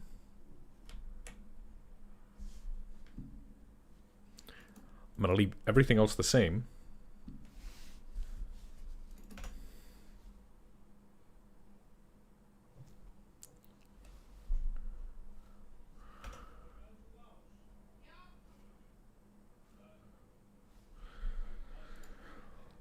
I'm trying my best not to write pistol whip in the middle of this, but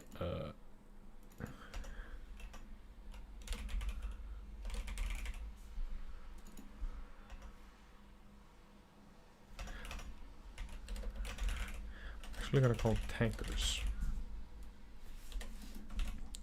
Just because I want to give them a flamethrower ability.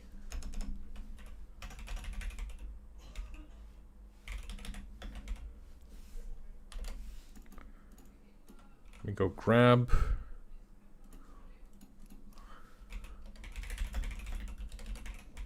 a young red dragon.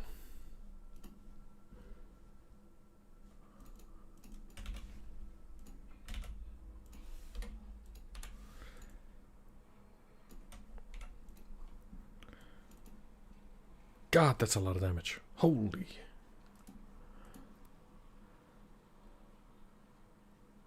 What's a young red dragon CR? 10. I think these guys were like 9. I might keep it that way and just make it recharge 5/6, which the same as the breath weapon, and just take their hit points way down, so they're a bit glass cannony.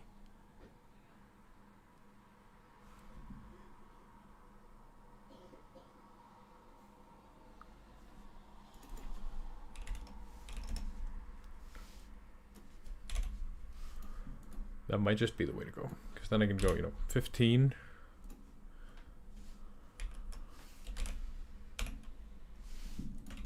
Yeah.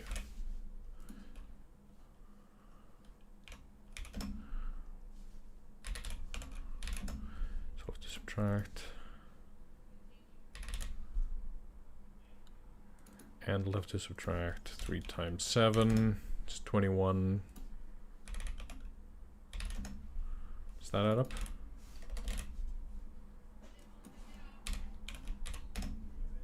No? The hell?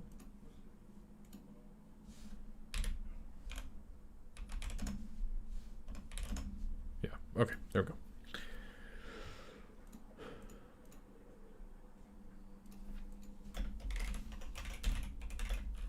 It's probably still too intense. Like getting them down to 10d6 is still plenty.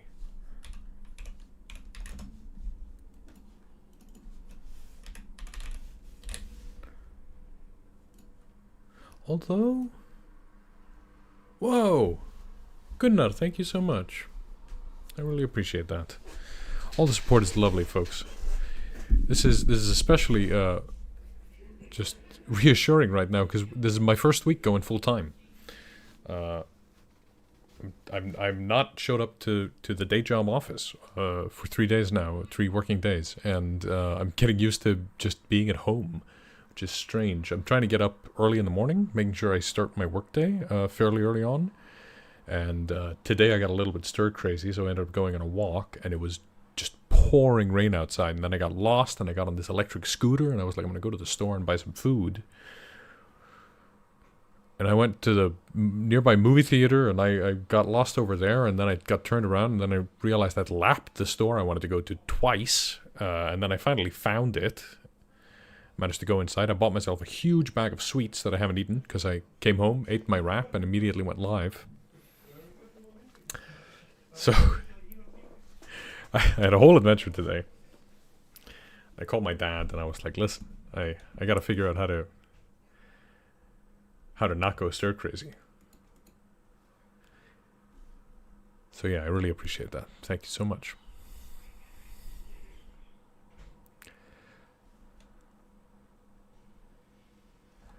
Ashmaker. Oh, that's a good name, Mimsy. Let's keep that.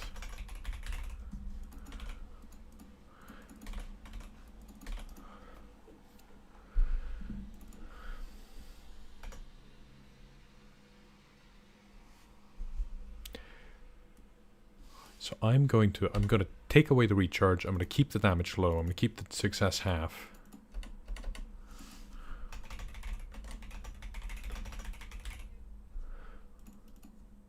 They're just going to stay on our strike.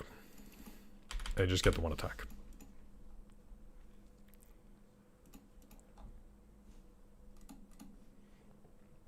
Very small stat block. I should probably give him some kind of trait or something.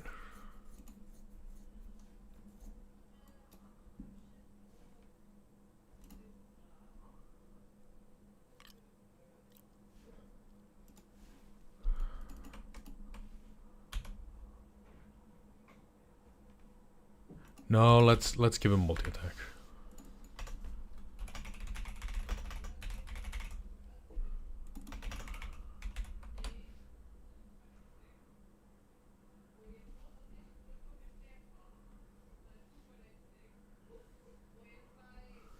I think it's their gauntlet.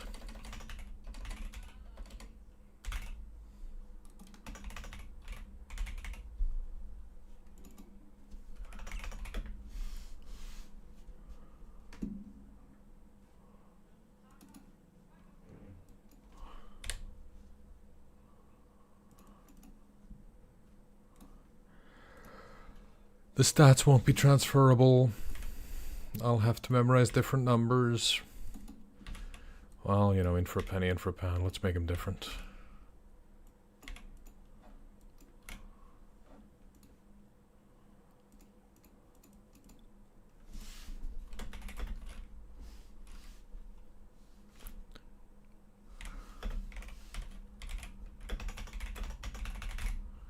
So they can either beat you up.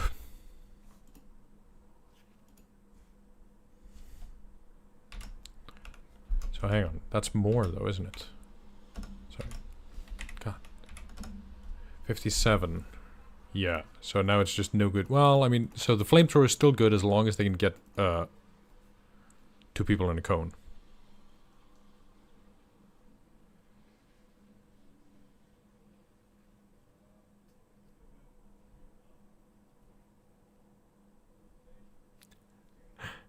Thanks, Wolfgang. I mean, we're all just stealing from one another, aren't we? Isn't that just how it works?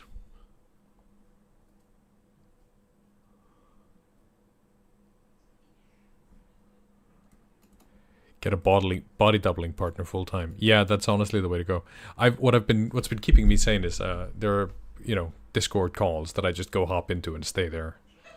I need to go back to doing that. Jared's running Red Hat and Doom right now. And you're using the hobgoblins. That's awesome. I wish I had them back when I was running Red Hat and Doom. That would have been a lot of fun. Careful of the pikemen. I ran them the other day. They're brutal.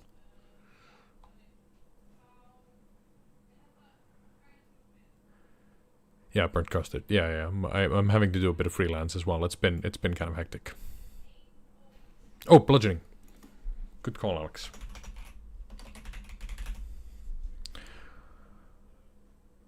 Alright, good night, Alpha Mouse. Hey, Yanis. Hey, you were here when we were doing Short Fuser, right? Originally? I remember you.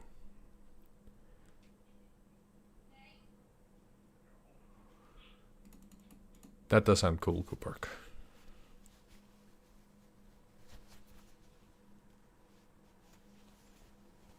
Awesome, Thistle. Yeah, hell yeah. Alright, I think this guy's cool. I don't think we need to make it any more complicated for us. I'm just going to remove the gear section so that I don't have to actually get confused about where all that stuff is. Here we go. We got Sentinels. We got the Ashmaker.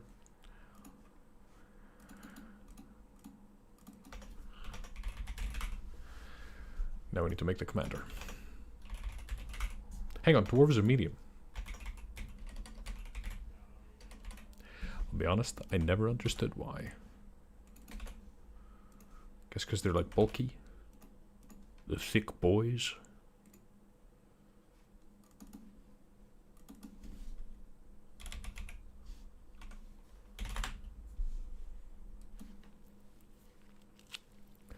Alright. Now I know this guy has AC 20.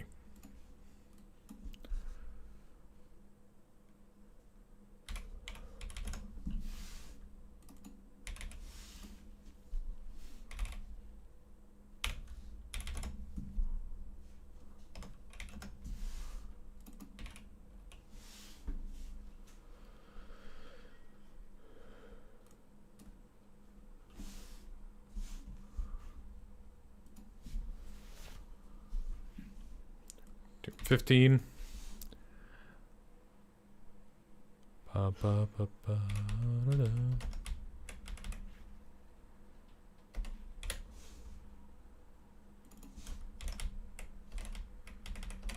There's going to be a lot of numbers to keep in my head. Dwarven girth. Yeah.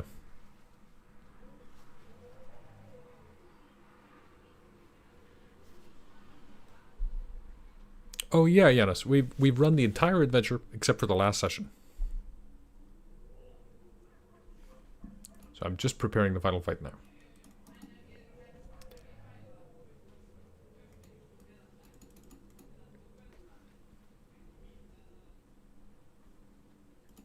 And I left a thing here that's superfluous.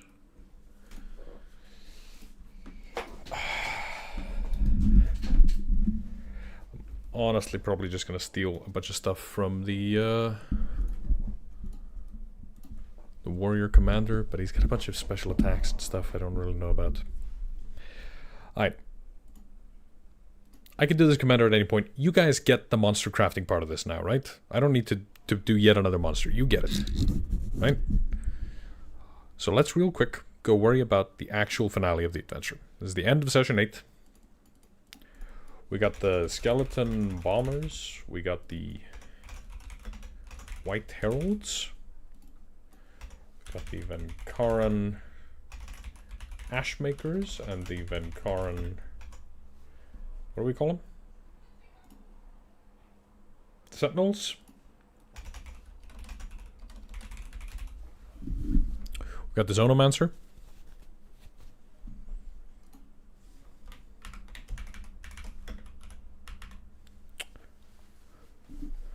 Yeah, Yanis, I've talked about it a lot throughout the stream.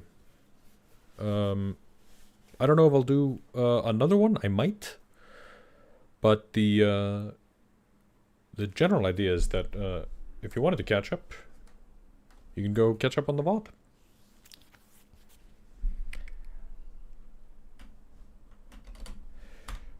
So how are we going to structure this? Now, you've seen me prep session docs before. If you've caught streams live before, you would have seen that they tend to look something like this, and I write a bunch of stuff in them.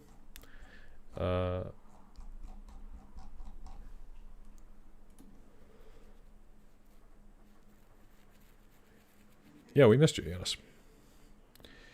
The idea is though that I'm not gonna do all of that writing that now.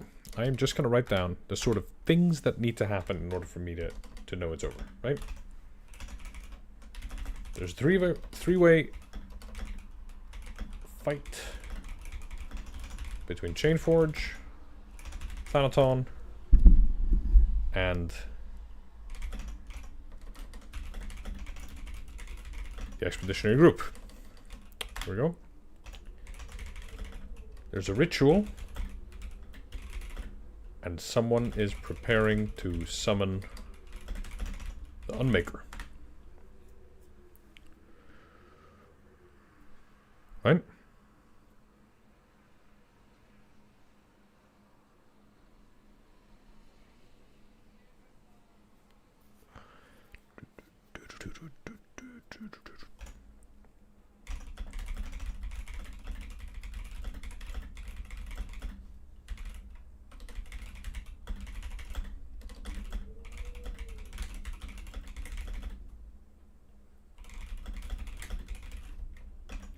Probably a Titan of some kind. It might be the Colossus. I'll probably just go pick a Titan that works and go use that. Because I doubt the players are going to have to fight this thing.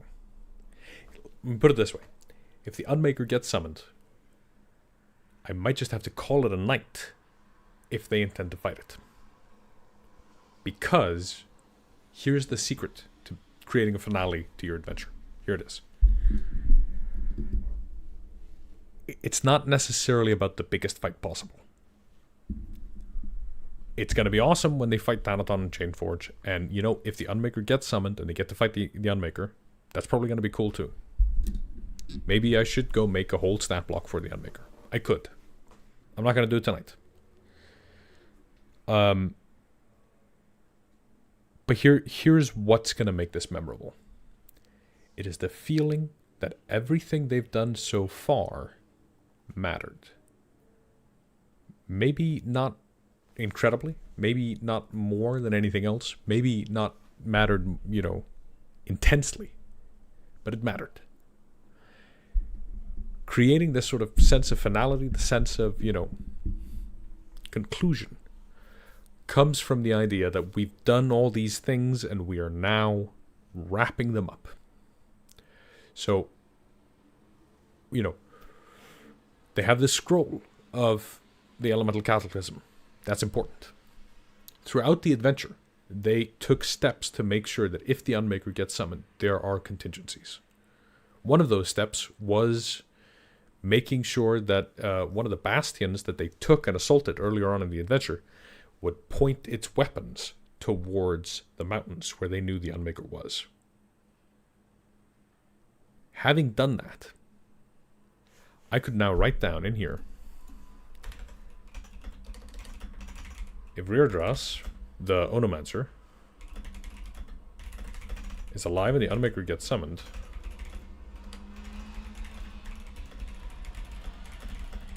he can message the Bastion, and their guns will kill it. No fighting it. It's just a list of conditions. It's like if you ever played Crusader Kings. There are these decisions, and they're just questions. Is the Unmaker summoned? Is Reardras alive? Did you make a deal with that Bastion? If the answer is yes to all of them, Bastion shoots Unmaker. Unmaker's not a problem. So the Unmaker comes out of the ground, Reardras goes na-na-na-na-na-na, and the players see just a bunch of artillery shots from this Bastion ripping into this thing. And they will go, oh, we did that. Right? They'll feel it. If not, then here's another thing.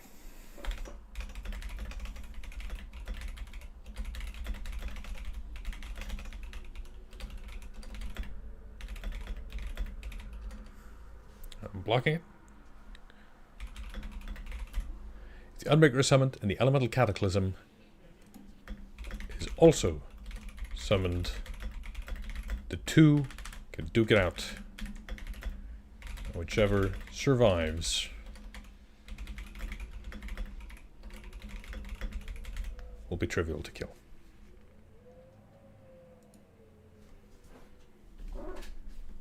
If they fail, the Unmaker gets summoned. One of the player characters is going to pull out the scroll and read it.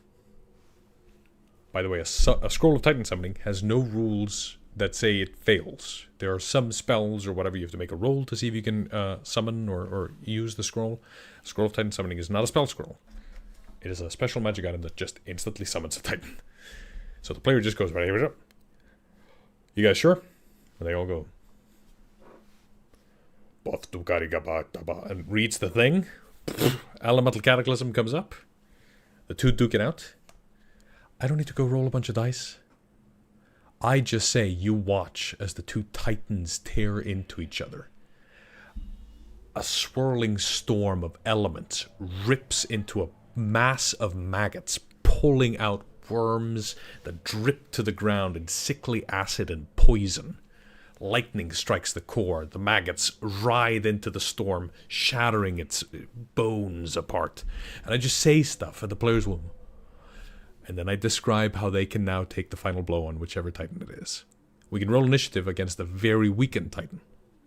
But I skip to the interesting part. I don't go sit there rolling, two CR20 stat blocks against each other. That's a waste of time. I just go into the next thing.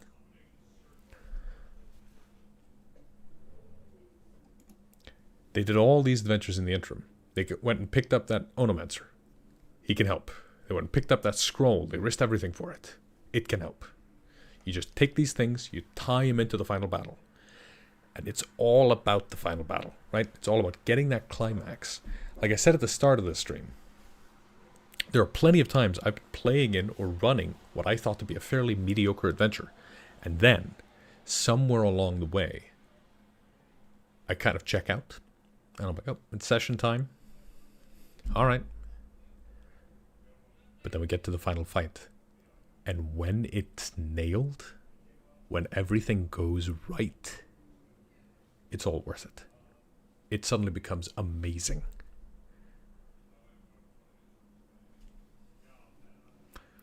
Because that's kind of what it's about. We were here to get to this point. Think of all the times you watched a movie and you were having a fine time of it, and then the ending kind of fizzled out and suddenly you stopped caring. I remember watching Shang-Chi in the theaters, and I remember thinking how cool it was, just getting a classic martial arts movie, but Marvel. And then the third act came around, and it was the most generic thing I'd seen. And I thought, wow, I really don't care. And I haven't watched the movie since, which is a shame, because the lead up to that moment is incredible. That bus fight is amazing. But now that we got to a disappointing end, it didn't matter. And it's just because the movie set itself up as a martial arts movie, right? So I have to make sure that they feel cool here. I have to make sure that they feel like they are ventured into dwarven territory and they're getting to do this stuff. And I just have to be a bit of a showman. Like Janis, you were asking if I write these descriptions ahead of time. I don't. Sometimes I'll carve specific things out, or if I'm anxious about it, or just if I want to feel calm, I'll write it down so that I can relax. But usually, I just let myself get fired up. Because when I'm fired up, I can get other people fired up. Like if you're excited about something, it's infectious. If you talk about it with a smile on your face, people get excited. If you think about the reason why stuff like this channel, works at all, why people get excited about watching these videos, yeah, the camera looks nice and we edit it and stuff like that. But it's also because I love this stuff. I'm not putting on a show and nobody's paying me to talk about D&D, no matter what people think. I just get excited about this stuff and I want to talk about it. That's what gets people excited. You can do the same to your players, right? That's the biggest lesson, if I could ever just part one on to anybody. It's just have fun. Do it in a way that makes you have fun, because if you have fun, they have fun, right? So find a way to make all these things matter. Find a way to create contingencies. You say, this and that. And here's the important thing. When you're done with a fight, you're done with describing the cool shit. Can you describe to them the final shot? In Save the Cat, which is a screenwriting book, they talk about all the parts of a film. And one of them is called The Last Shot. And it doesn't have to be much. But just the fact that you decided to put a word on it and just say this is a thing, you create a moment out of it. Like Indiana Jones and the Last Crusade, they just do, they do the cup and they do the thing and they do all these sort of bits, and then he saves his dad. And then the adventurers ride their horses into the sunset. Right off into the sunset. And you as a DM, if you just spend 4 sentences on that, as you're riding your horse, you feel the rhythm of the hooves hitting the ground. You feel the warmth of the sun as you watch the burnt orange sky and the wind in your hair when you know you did it. And that's where we'll pick it up next time. It doesn't have to be much, but just the fact you decided to put a little hat on it and say, hey, this is a thing, and then you give that to your players.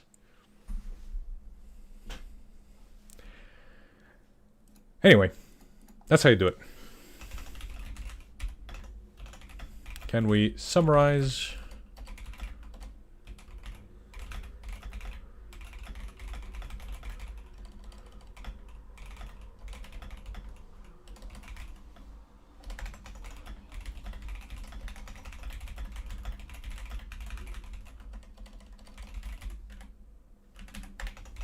If bad news, if good news, we did it despite everything. If bad news, oh God,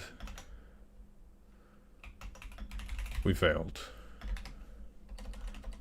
Or what have we done, right? This is the most likely option. If bittersweet, at least we managed. Just giving yourself a little list like this often makes it so that you can just look at it and you can hold this stuff in your hand and you can go, oh yeah, okay, that's what I'm doing. If somebody gets unmade by King Thanaton in the middle of the session or at the very end, maybe 2 players, and suddenly there's dead PCs, but the Unmaker wasn't summoned. At least you managed this in service to your country, or whatever, whatever you say, and then you go, put a little hat on it, then you say, and that's where we'll pick it up next time. Hopefully that sheds a little bit of light on how I would make sure to end a campaign.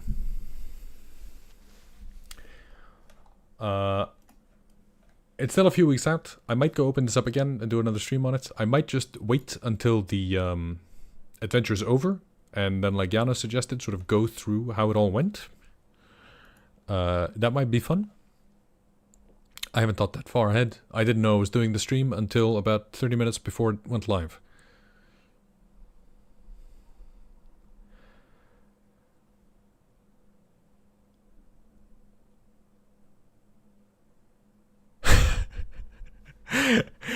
And you're expecting anything other than the players deciding to blow the whole dungeon up. If boom.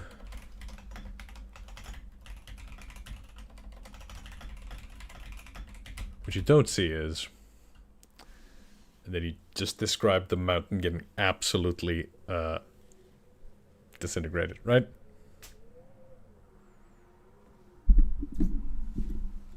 Thanks, Gunnar. Thank you for financing my mandatory fun. I really appreciate it.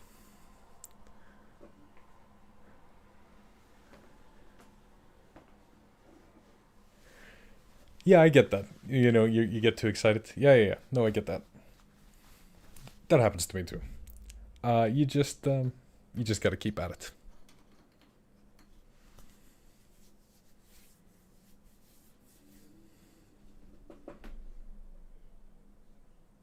How do I do pre-session recaps without just trolling off what happened last time? Alright, those I do write out. I write them verbatim. I have a video on that. It's called You Have to Start with the Ritual.